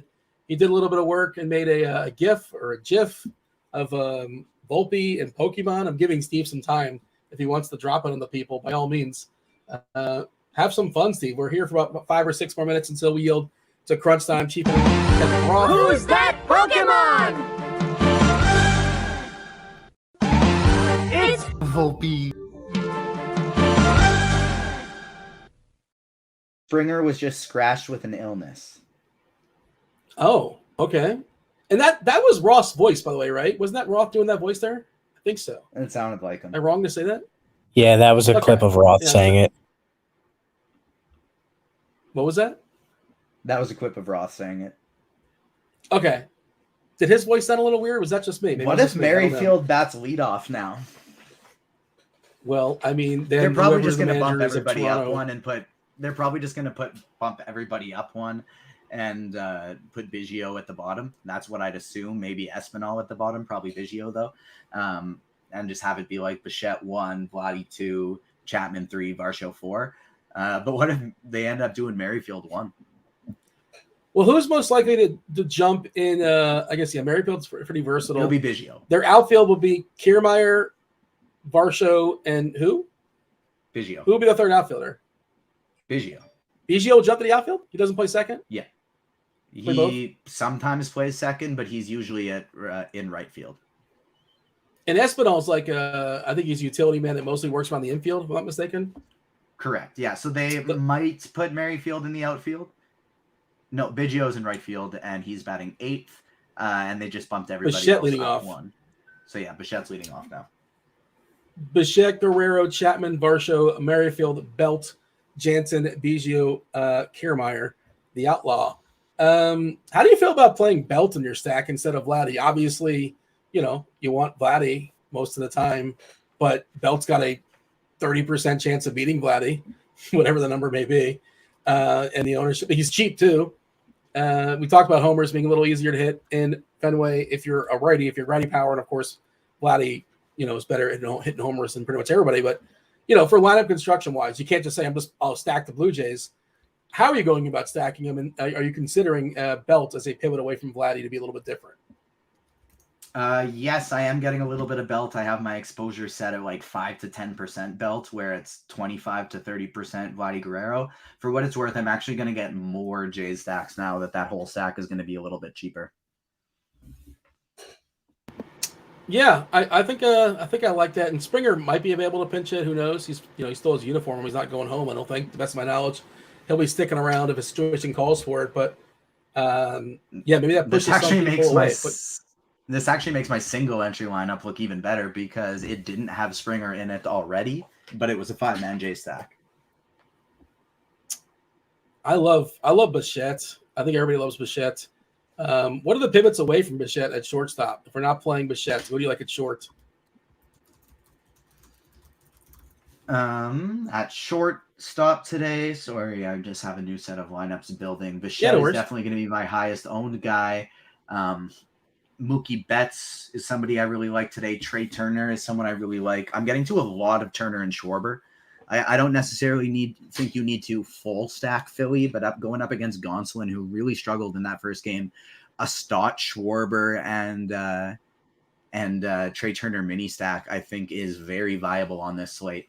And so Bichette's going to be number 1, followed by Turner and Betts for me.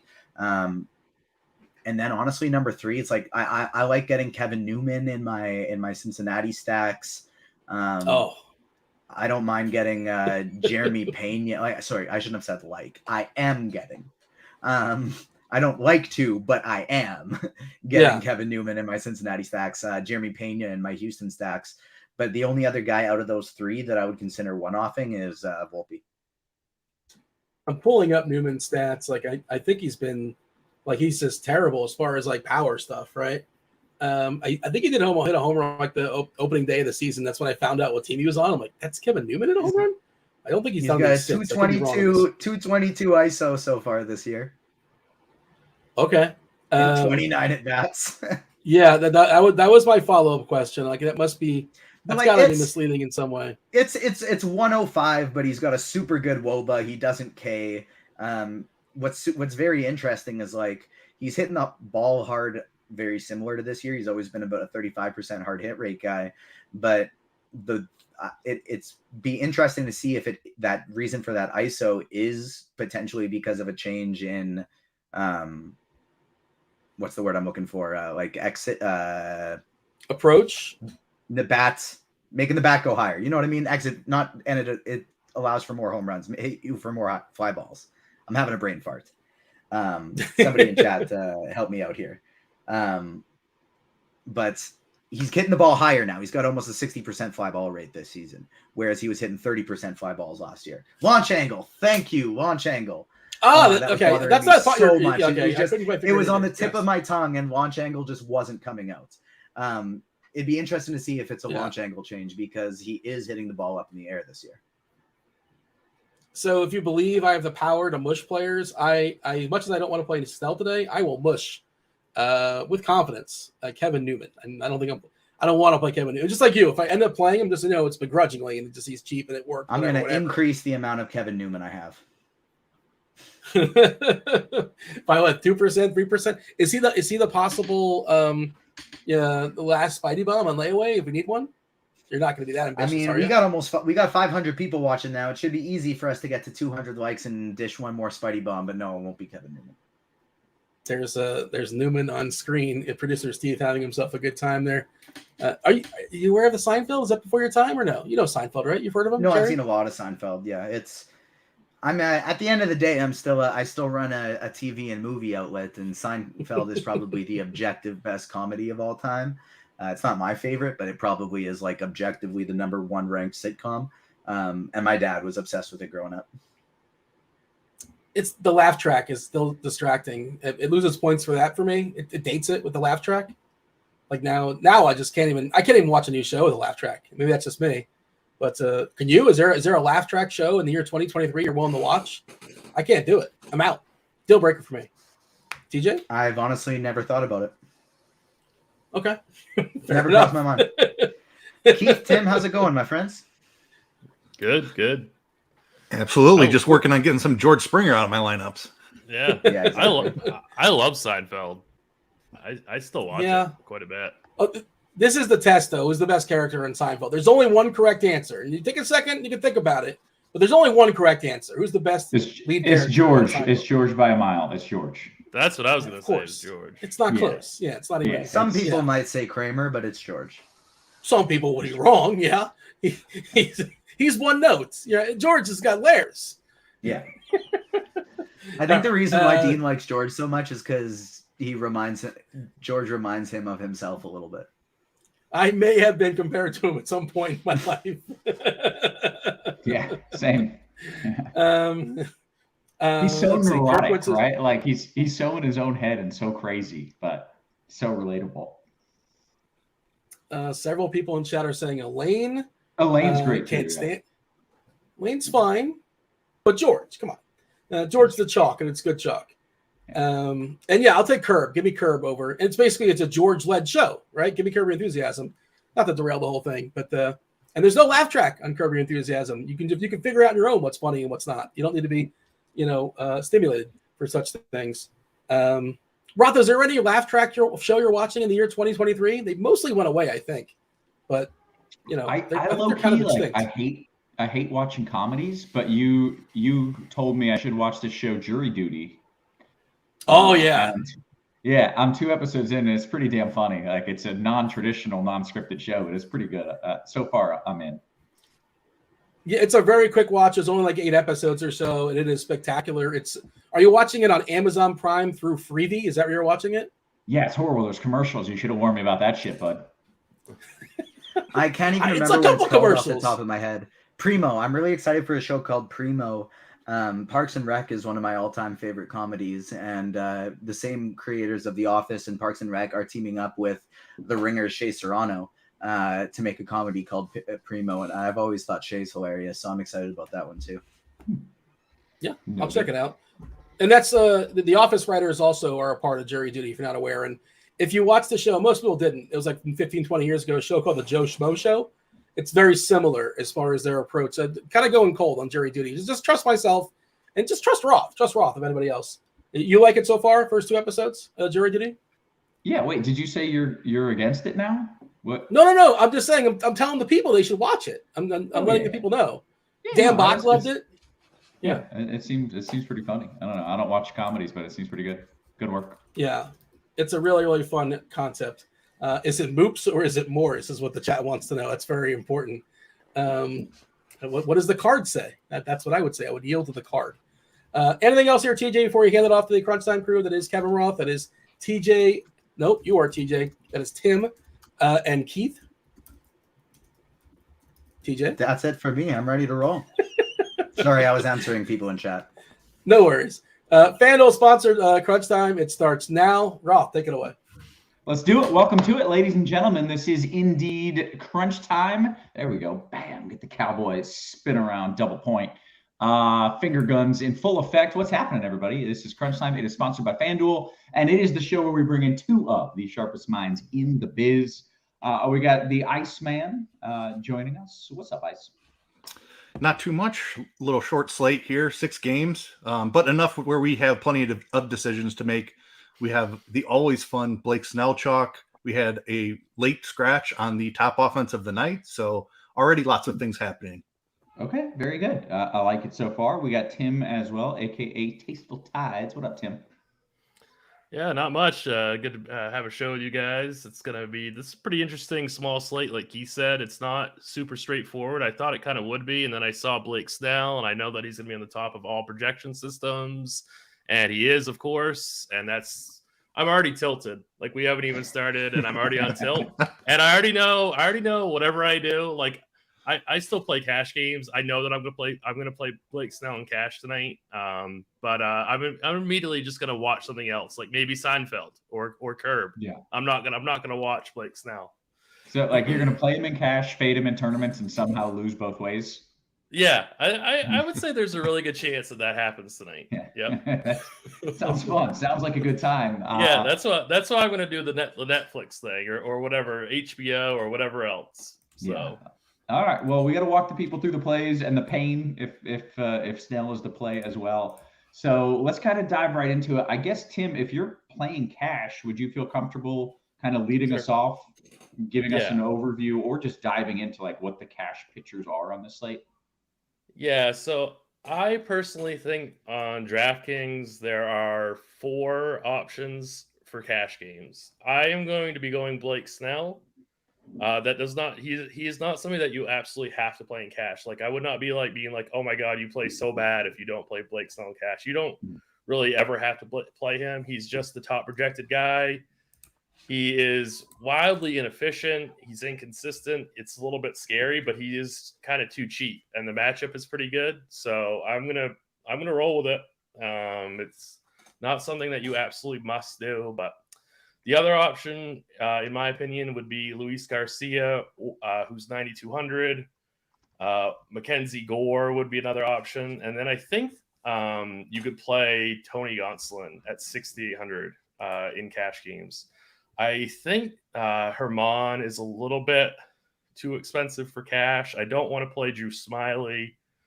And then everybody else below that, I really, really don't want to play for cash games. Tournaments, totally fine. But I think what I'm going to be doing tonight is going Snell and Gore for cash. But if you don't want to do that, you could go Garcia Gore, or you could go some kind of one of those 3 guys with Gonsolin. Okay, Tim, usually I feel like there's one guy that we feel good about, and then it's mixing and matching. That's not the case here. It's you don't feel good about a single one of these plays, really. I don't think that there's a must play. That's why I gave out 4 guys. Yeah. I don't think there's like a must combo. You know, like I don't. Yeah, I'd be interested like what others in the industry would say, but I feel pretty strongly like you don't have to play. You know, I think you need to play 2 of those 4 guys, but I don't think that you absolutely like have to play any of them. Okay, well then let's bring this to FanDuel, because you know you only have to play 1. Is it the same 4 dudes in contention for you, or the pricing a little different and something else? So FanDuel's kind of like a slightly different conversation because Blake Snell's even cheaper over there. But it's like I hate to have my entire night resting on Blake Snell, but I'm going to be playing Blake Snell in cash games. Yeah, in cash games and in my single entry GPP team, because I'm just gonna roll with it because he's 8,000. And that's super cheap. Mm-hmm. So, and of course, the other thing is Mackenzie Gore is 10.5. Luis Garcia is 9.6. You get this pretty significant savings by going with Blake Snell. Yeah, I mean, I'm looking at the projection. We've got Gore projected for like upper 20s. 10 points lower than Snell for $2,500 more. It's insane. Yeah, so that's what I'm rolling with, because I mean in cash games you're really hunting for projection. You know, it's like you want that median projection. So Blake Snell, I feel a lot more strongly about saying that you should play Blake Snell in cash on FanDuel, even though it seems a little bit scary. Okay, very good. I want to bring in Ice here. First off, if you don't mind starting us with FanDuel, that'd be great. And by the way, sign up for the FanDuel Sportsbook if you're in a legal sports betting state. Take advantage of their awesome bonus offer. New customers bet just $5. Get $150 in bonus bets. That is a very good promo they've got running there. Terms and conditions apply. Make sure you're checking that out. Ice, walk us through the pitcher conversation from a tournament standpoint, which certainly starts with Snell. It absolutely does. Blake Snell being 50% owned just sounds awful to me in tournaments. Like, don't get me wrong. It would not surprise me if he goes out there and strikes out 10 Cincinnati Reds, who are really bad offense. Not a ton of strikeouts in the lineup, but Snell has the type of stuff where when he's on, he can strike anybody out. So it won't surprise me if it absolutely burns me, but there is no way I am trying to get over 50% ownership on Blake Snell. So that just means I'm not going to play him at all. It could absolutely kill me. There we go. He's way too cheap. I said it wouldn't surprise me if he strikes out 10 people, but it also wouldn't surprise me if he issues 5 walks in 4 innings and gets pulled after giving up 4 or 5 runs, even to a bad Cincinnati Reds offense, who's getting a big ballpark downgrade. So I totally understand why he's owned, why he's projecting so great. I just don't want anything to do with Blake Snell. Guys, I feel much better about Luis Garcia. He's been really good his last 2 times out against 2 really tough offenses in Toronto and Tampa Bay. 13 shutout innings. I believe it's 16 strikeouts in those 13 innings. He's not a huge strikeout guy, but the San Francisco Giants have struck out more than anybody in baseball this season. So I think there's plenty of upside here for Luis Garcia. I am comfortable with his ownership, comfortable going over the field on that. On FanDuel, where Mackenzie Gore is priced up, it doesn't take much to get over the field. I like the matchup for him. I'm playing both sides of that. Like, Mackenzie Gore is basically Blake Snell light, a 30% strikeout rate and a walk rate over 14%. So he is like a very, very similar play to Blake Snell. He's 2,500 more on FanDuel. That's giving you a drastic ownership discount. I'm fine leaning into that. On FanDuel, I think he's an awesome, or on DraftKings rather, I think he's an awesome Snell pivot as well. But Gore is basically a very similar play to Snell in that he's volatile. He walks a lot of guys, but he has big strikeout stuff as well. Other guys I'm looking to, like, there's nobody that's comfortable. Like, I feel okay about Luis Garcia, and anybody else beyond that is basically just a dart throw, and you're hoping that they don't give up 5 runs. And is that FanDuel specific, or are there different thoughts on DK where you got to play 2 of these guys? It's similar on DK as well. Like, there's just nobody to feel comfortable about on this slate. Domingo Germán is facing a really low strikeout Cleveland team. I'm worried about the upside there. He's in my pool, not somebody that I'm way overweight on or anything, but I'll play them. Gonsolin doesn't have the leash for me for tournaments, so I'm not playing any Tony Gonsolin against a powerful Phillies lineup. Jose Barrios has struggled in his tenure with the Blue Jays. He's been a little bit better here recently, but he's in Fenway Park against Boston, another really low strikeout lineup. So I have some Barrios as well, not somebody I'm excited about. Drew Smyly, I think, is the guy I'm most overweight on outside of Luis Garcia. Just not comfortable, but Washington, there's not a lot of power threats on this Washington team. He's a little bit overpriced, which is keeping the ownership really, really low. So Drew Smyly is the guy. If Mackenzie Gore's price was a little bit better, I would prefer Gore. But him being 10-5 on FanDuel, I'm going more overweight on Smyly than I am on Gore. On DraftKings, it's a little bit different. You have Gore priced at 8,100, which is a really attractive price tag. Plenty of strikeouts for the Cubs. So I definitely like being overweight on Gore there. Smyly is another guy I'm overweight on DraftKings. Barrios is in the pool. Garcia, same story as FanDuel, way overweight on him. Basically, as much as I can get up to Garcia, that's what I'm trying to do. And then I'm mixing in SP2, Gore, Smyly, a little Barrios, a little Germán. And I don't hate going way down to Cal Quantrill, like Tim said as well. Really low strikeout guy, tough matchup against the Yankees, although Judge just hit the IL, so not as tough as usual. But it's not a slate where I see a massive pitcher score happening. So I think you can play Quantrill on the slate. Okay. And again, on DK, even though Snell is not going to be, 50% owned, you're fading him again? He is going to be 50% owned. Oh, shit. And you're fading him again on DK, just like you are FanDuel. Correct. I am. Okay. All right. Interesting. I should note, as you're talking about some pitchers in New York, if I were to pick a game where there could be a delay, it would be New York. There's also a chance of a delay in Washington, but it's really low, even though they're idiots and do stupid shit. And then there's Boston, which it goes like Boston, almost no chance. Washington, very, very low chance. New York, pretty low chance. So nothing that you're telling me makes me think you should change anything you're doing, but I do want it noted that it's not out of the question, in particular in New York, that we get. So I do, because I'm so exposed to pitchers in Washington. If there were to be a delay, are we talking like second inning or more like fifth or sixth inning? There's nothing on radar. Yeah, later. There's nothing on radar right now that would indicate it's an immediate problem. Whereas New York, it's like a little closer, but still probably late if it happens, and probably won't happen. So we're probably pretty good. Okay, let's talk about some of the stacks and some of the bats. And I suppose, Tim, you can kind of jump back in and lead us off in that conversation if you'd like. What is the chalk tournament stack here, and what are you doing to get different? Well, I think that George Springer being ruled out or scratched is it's going to change a little bit, but it's not going to change a whole heck of a lot, I don't think. I think Toronto's still going to be the highest. I gotta pause you. Yeah. Some idiot in chat just said another middling weather hedge. Well, how is that a middling weather hedge? I'm telling you, there's a very, very low chance of a delay in any of these games. Play your dudes. Like, go. I'm not gonna say go F yourself, but that's not a middling weather hedge. Get out of here. Stop hedging, Kevin. Can you please? Can we just have one show without you hedging? I believe your direct quote was, "There's nothing around here that would make me think you should change anything that you have said." Like, like that is you definitively saying, "Don't change anything." Yeah, get out of here, Mike. These darn weathermen. You know, it's like I can't. You know, I just want to troll them in chat. You know, it's Good like Lord. Yes. All right. Sorry, I had to interject. All right, I thought there was something really going on there. Like I was like, I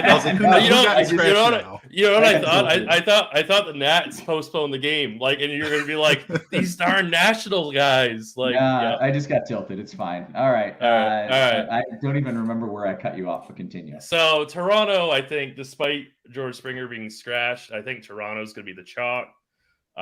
Corey Kluber is way beyond anything that resembles a major league pitcher, I think, at this point in his career. But I would say that Springer being gone does hurt the overall raw point potential of that stack. Despite it kind of, getting cheaper, it still kind of hurts the stack a little bit. But I think they're going to be the chalk.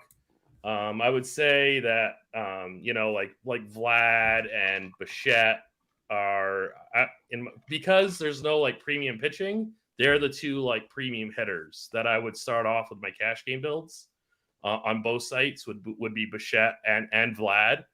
And then the other team I think is probably the Padres in terms of like high end offenses. Guys like Tatis, Soto, Machado on both FanDuel and on DraftKings, I think make for great plays. And then I think like Drew Smyly has been kind of like, he's been pretty decent this year. And Washington is not a very good team, but they're super cheap. And I think that if you're looking for some sort of like salary saving stack, they would be like a top value for me. And that's exactly what they're showing up in our top stacks tool, on RG Premium. So, they do rate out as a pretty strong stack. Okay. Ice, you want to talk about, how you're handling this? Are you getting on board with the chalkier stuff? Or are you going way off the board? Because I'm fading a 50% owned pitcher, I can basically do whatever I want with my bats. Whatever the hell you want. Yeah. So Toronto and San Diego, the very top two stacks, I completely agree there. I would have one other team in my top tier, and that's the Dodgers against Taijuan Walker. He's a better pitcher than the other two guys, but the Dodgers are like theoretically an elite offense. They've been dealing with some injuries, a lot of paternity list stuff, but they're getting healthier now.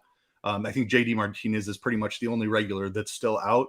But I have the Dodgers, more Dodger stacks than I do Toronto and San Diego. I like them every bit as much. I'm basically playing with the field, Toronto and San Diego. And then a couple other I think Cleveland is a decent play against Herman. Herman's like, that's just something I could see going either way. Cleveland is a pesky team that I could see getting to him. Houston against Stripling, I think I would actually have them fourth above Cleveland. Low strikeout guy, probably doesn't have a super long leash in this one either. He's bounced between the bullpen and the rotation. So I like Houston as a stack. And then to pivot off the Washington cheap stuff, like Tim was saying, I'm not playing any Blake Snell, so I might as well be playing cheap Cincinnati Reds. I love them as pivots off of the Washington stuff. And then away off the board stack, Mackenzie Gore is one of my highest owned pitchers, but I do like the upside of the Cubs. They have actually been a top 3 offense in baseball so far this season, which nobody saw coming. And I mentioned Mackenzie Gore is basically Blake Snell light. If he walks a bunch of guys and only lasts into like the 3rd or 4th inning, Washington's bullpen has been bottom 3 in all of baseball. So if the Cubs can get into that bullpen early, I definitely think there's upside for this Cubs stack. Okay, very good. I think we can go position by position and still got plenty of time. So, Ice, you mind leading us off with a little catcher talk here? Yeah, I can certainly do that. So on DraftKings, where you have to play a catcher, like cash game guy is going to definitely be Danny Jansen. He's only 3,100 in the top offense of the night. If you have the money for some reason, I do prefer Will Smith. I'd love the Dodgers stack today. But I think with Jansen there in the 7 hole as well, certainly makes a lot of sense. Will Smith is fantastic. I will say Walker's best skill is getting ground balls. So I love the Dodgers fly ball hitters. Will Smith is one of those guys. I'm playing some Cubs stacks. Yan Gomes has been incredible this year, 3,600 on DK. Let me back up. On FanDuel, the only catcher I would consider there is Will Smith. Danny Jansen is priced up a little bit, and Will Smith is pretty much the only other guy I see that has the upside. Going back to some other tournament pivots for DraftKings, Yan Gomes, JT Realmuto, if you want to pay up, I think is perfectly fine. And Mike Zunino, if you're looking for a cheaper guy that can give you a home run. Very good. Tim, your thoughts at catcher? I don't really have much to add for catcher. I think he nailed it pretty well. It's only a pretty small slate. I think I can just transition right to first base if that's all right. Yeah, go for it. Yeah, so Vlad would definitely be the top option for cash games and, GPPs, whatever if you're not worried about ownership, he is probably going to be the highest owned. Freddie Freeman is an amazing tournament pivot on both sites. 3,500 on FanDuel, 4,800 on DraftKings. I absolutely love the Dodgers. That was a really good call by the Iceman there. I kind of forgot about the Dodgers, and I think that Walker's been a little bit banged up this year too, so I'm a little bit worried about his health. I think he had a little bit of a forearm issue, and I get a little bit worried about pitchers when they have that issue. So just definitely, listen to Keith on that one because the Dodgers could end up being an amazing play. Brandon Belt, you can play at the util with Vlad on FanDuel. He's not great, but he is super cheap on both sites, and I don't think you have to go there on DK, but I think he's like an interesting, just add to a Toronto stack that some people might not want to play because he's only 2,600 on FanDuel. So I think that's pretty strong. Cal Quantrill, he's an okay pitcher, but he does not strike out anybody. And Anthony Rizzo, this Yankees team is not very good without Aaron Judge, but Anthony Rizzo is still a good hitter, and I think that he makes for a really strong tournament play as well. Okay, very good. Ice, your thoughts at first? Yeah, Vlad definitely the top option here. Freddie Freeman, a great tournament pivot. Like the Rizzo call as well. Definitely somebody I would have exposure to. Don't even mind him as a one-off. Not a ton of interest stacking the Yankees because of their lineup's a little bit watered down, but Rizzo as a one-off, great play. Matt Carpenter as a cheap option against a weak starting pitcher out there in San Diego. And Brandon Belt, if you want to pivot from Guerrero and play Belt in your Toronto stacks, you're wildly different. I think that's a pretty decent way to differentiate if you're playing chalk pitching. Spencer Steer is a cheap guy for the Reds. I don't love that he has first base, third base eligibility. Those are two positions we generally want to pay up for, but he does give you that leverage off of Snell. Very good. Take me to second base, Ice. All right. So Mookie Betts has second base eligibility on FanDuel. He is my favorite hitter on the entire slate, especially since I can play him in the infield. He's shortstop on DraftKings and outfield as well on both sites. But the second base eligibility on FanDuel is very, very useful. I think Luis Garcia is a really cheap punt option that people will play. Again, I like going to Reds over playing some of these cheap Nationals. Mauricio Dubon is leading off for Houston, has a very nice price as well. Gleyber Torres is a guy that I like. Nico Horner's price is climbing, but dude just keeps stealing bases. So he's not a power hitter, and you wouldn't think you want to pay this much for him. But I certainly don't mind him even as a one-off. Even like I generally don't play non-power guys as one-offs, but his stolen base upside, I think he's in play still. Very good. All right, Tim, your thoughts a second? Yeah, Torres would definitely be the top guy in DK. Mookie Betts, absolutely the top person on FanDuel. Second base doesn't seem to matter what kind of slate we have, what kind of night we have. It's always a really, really weak position. If you're not spending up for bets on FanDuel, which I think you should be playing Mookie in cash games on FanDuel at the second base position. I think you should be doing that. I think you should be saving with maybe Luis Garcia. For Washington, Whit Merrifield, definitely part of your Toronto stacks. I think he's too cheap on both sites. I'm glad that Keith reminded people that you can get a ton of leverage on the field with Reds tonight. So Jonathan India is an amazing tournament play. Like he rates, like you could one-off him and get a lot of leverage. You could probably one-off him and pitch Snell if you really wanted to get, like if you're making like 150. Like you could definitely do something like that too, I think. So I really like that call. I think, Biggio, he's 2,100 on FanDuel. He's 2,100 on both sites. He's a salary saving option in that Toronto game. So I think you could play him in cash and in GPP. Very good. Take me to third base. So now that we've lost George Springer, like I was having a hard time, playing all the Toronto guys that I wanted to play. But now that we've lost him, it's like, geez, like maybe I should just replace George Springer with Matt Chapman. It's a lot easier to do on DK because they're only $500 apart, where they're $1,100 apart on FanDuel. But Matt Chapman would be my favorite. And then Manny Machado's price just never goes up on FanDuel, and he's only $3K. And Manny Machado, he's frustrating to roster unless he's playing in Mexico. But $3K is way too cheap. So I'm totally fine with you playing him in any format. Max Muncy, his price is really, really high on FanDuel, 4,400. He would be my top tournament third baseman. Very good. All right, I see you were kind of not in agreement there with a lot of that. Yeah, I mean, you're definitely spending up here. There's so much upside at this position. Machado, way too cheap on FanDuel. Love the Matt Chapman call. Dude has been just on fire this season. So he's expensive, but he has been worth it up to this point. I love Rafael Devers as a pivot off of the high end as well.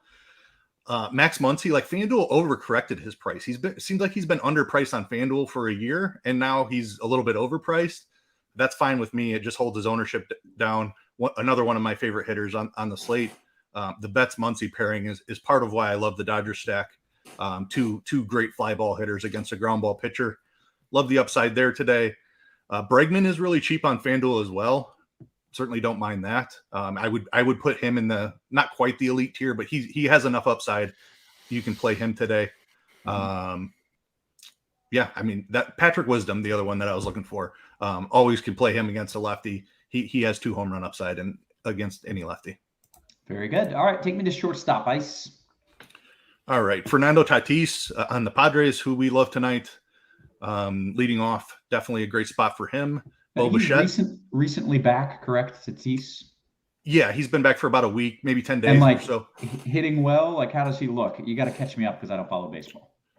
Yeah, I mean, he's been solid. I would say he hasn't quite been the elite guy that we know him. Obviously, that series in Mexico City that Tim referenced, everybody went off down there. So, but even if he was off to a slow start, no concerns there. He's shown his talent long term enough that we know he's an elite option.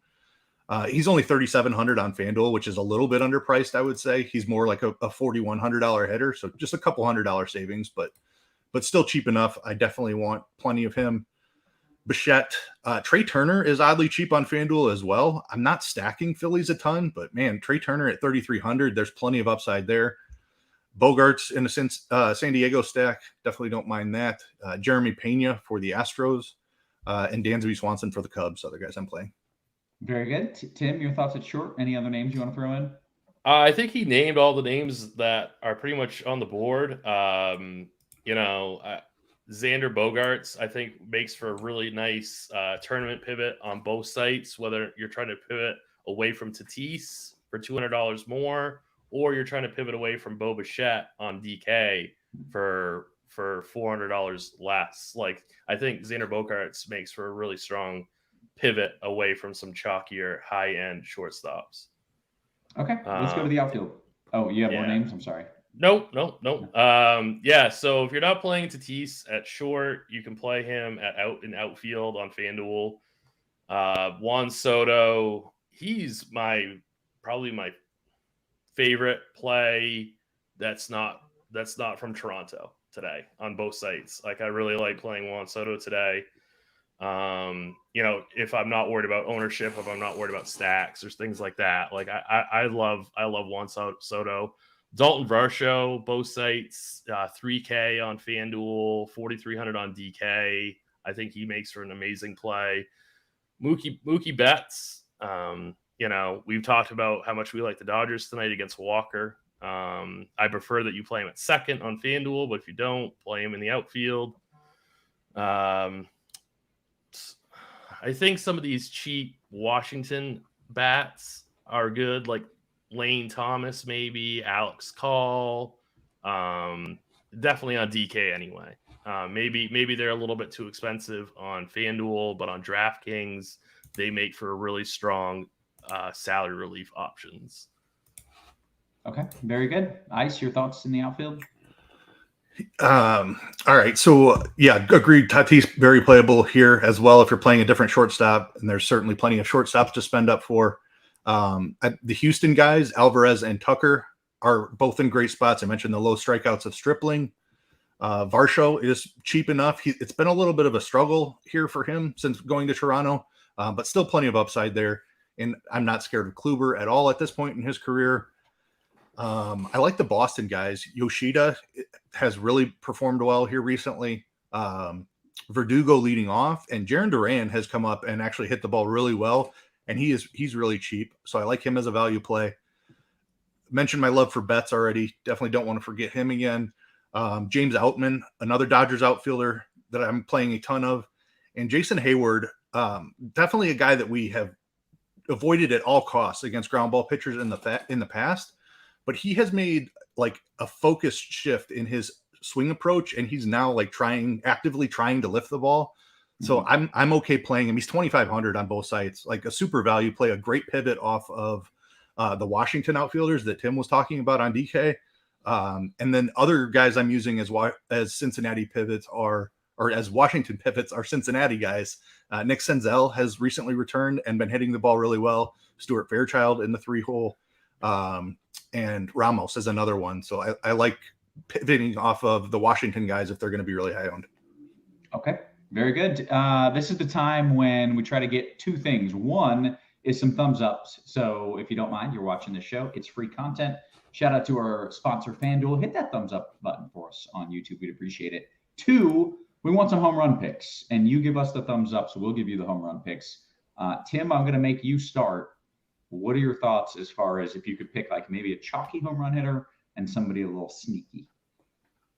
Yep. Dalton Varsho would probably be a chalky option. And then Jonathan India. Very good. All right. Ice, your thoughts? I will go Mookie Betts as my chalky option. And then I will go, let's go James Outman a little bit off the board. Very good. All right. Excellent. We're going to take some QQs. We've got 15 minutes until lock. So get in your questions. They can be about literally anything, but preferably baseball related would be nice. As always, I'm going to start in the RG Discord, and I'm going to scroll up a little bit. We'll start with Steve O. Does anybody mind a Nat stack? These guys wait on off. Oh, they wait on off-speed stuff, and Smiley will be their Huckleberry. It's well worded. Any interest there? I really like it. I'm just a little bit worried that they might get a little bit too much ownership as like value options, but I really like them today. Okay. Ice, any?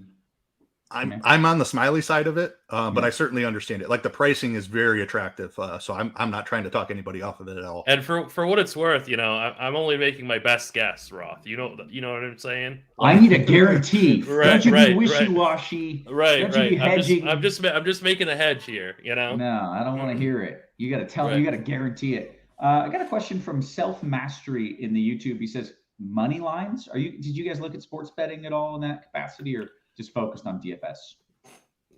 Mostly DFS for me today, but I can look at something real quick. I think Ice has got. I feel like Ice has got a feeling about something. All right.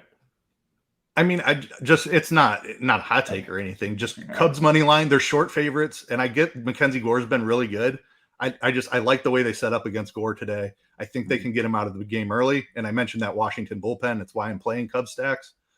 So the Cubs are like minus 130 last I looked. I like that money line. Okay, very good. Tim, you got anything to add, or no? Nothing that jumping out to you. I kind of stopped looking once Iceman took over, and I didn't want to just flood the network with free bet picks, So. Yeah, you don't want to give out a pick that you're not fully behind. Right. Yeah. Did get a question from L21. Is the weather all good in Washington? And that is a good time to kind of go back to a refresh on the weather. There is a very low chance of a delay in both New York and Washington, and even lower in Boston. I don't think it happens, and I would play anyone, including pitchers, in all those games. If that was too hedgy for you, I'm sorry. But I do not expect a delay in those games, but I can't 100% rule it out. But just play your dudes there. Back to the Discord here. DK Cash, you got any carp at third? In tournaments, he was mentioned. But Tim, you got any carp cash? I don't really like that for cash. Very good. Arlo, DK Cash question. Tim, I'm going right back to you. Soto and Betts or Varsho and Tatis? Oh, the answer is yes to both. That's a real coin flip. What were they again, Kevin? It was Soto, Betts, and Varsho, Tatis. The first one, but they're both good. Very good. All right, more cash question. Who are these people playing cash? What's wrong with? I don't understand what's wrong with cash. Like you can't turn $15 into $100K every night. Like you just can't do it. Like I know you can't, but having you can try though. Exactly. you can try. I'm not stopping anyone from trying. Yeah, you can try. It's a hell of a lot of fun. All right, more cash questions coming in. Let's see. Pull it back up. All right, DK Cash, Peraza or Biggio? For cash? I guess. Question. Yeah, I guess for cash, Peraza. Very good.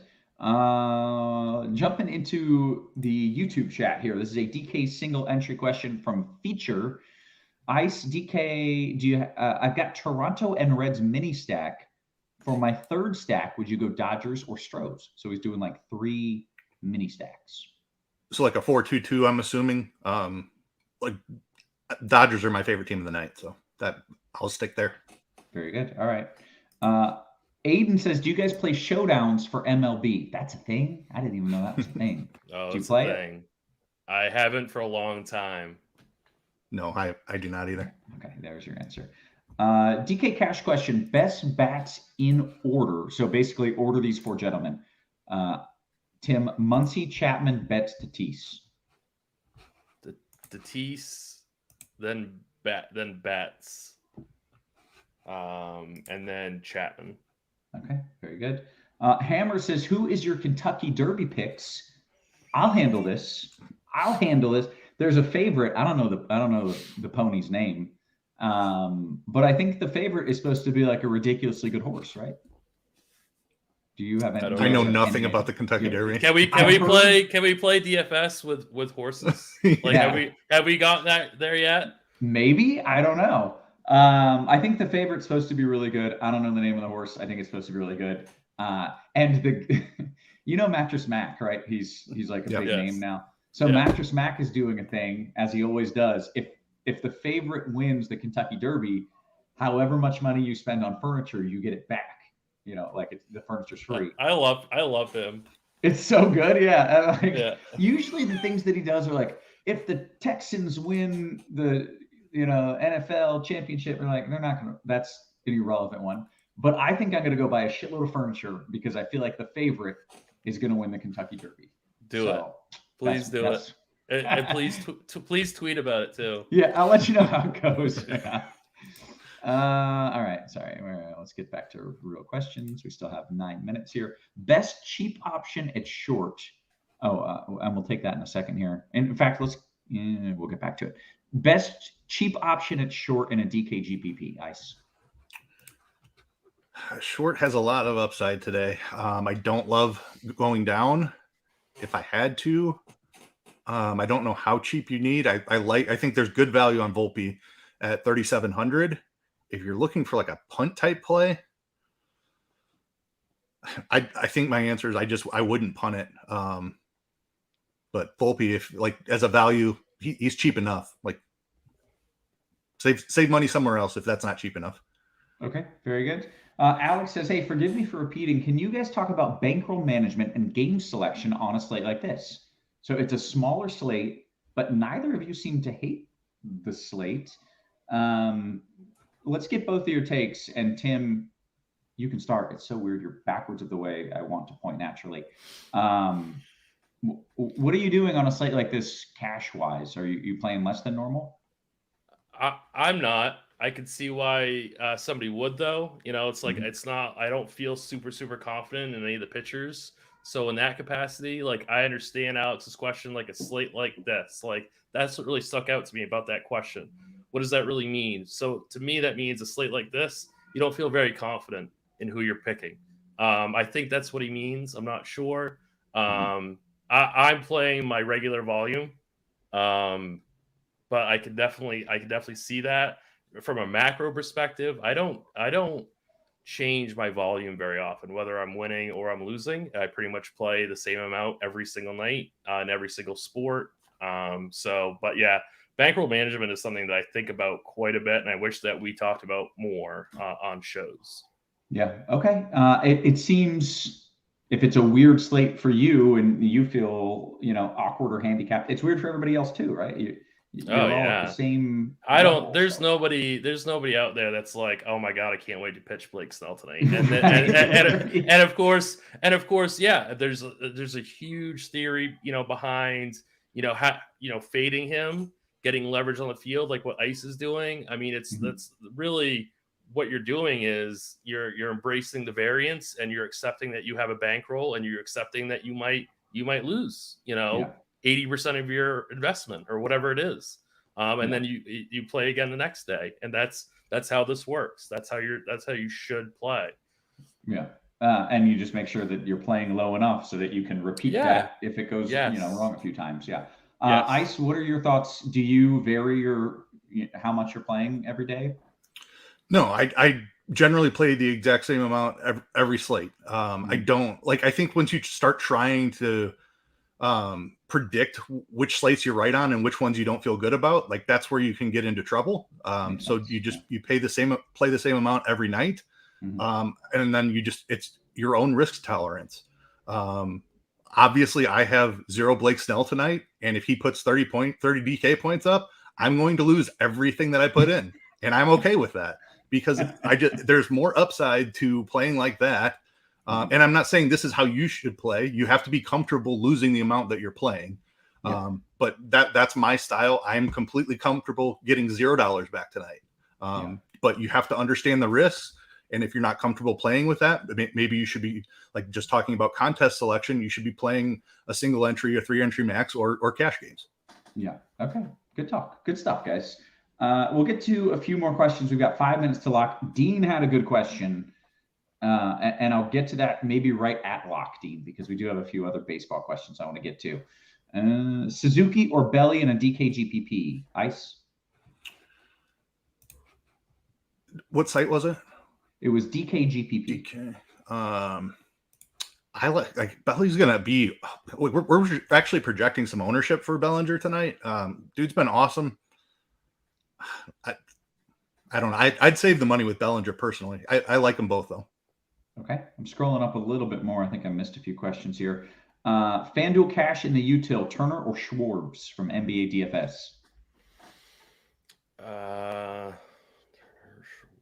I think Turner. Okay. Last man in FanDuel cash, Abreu, Jensen, or Hayward?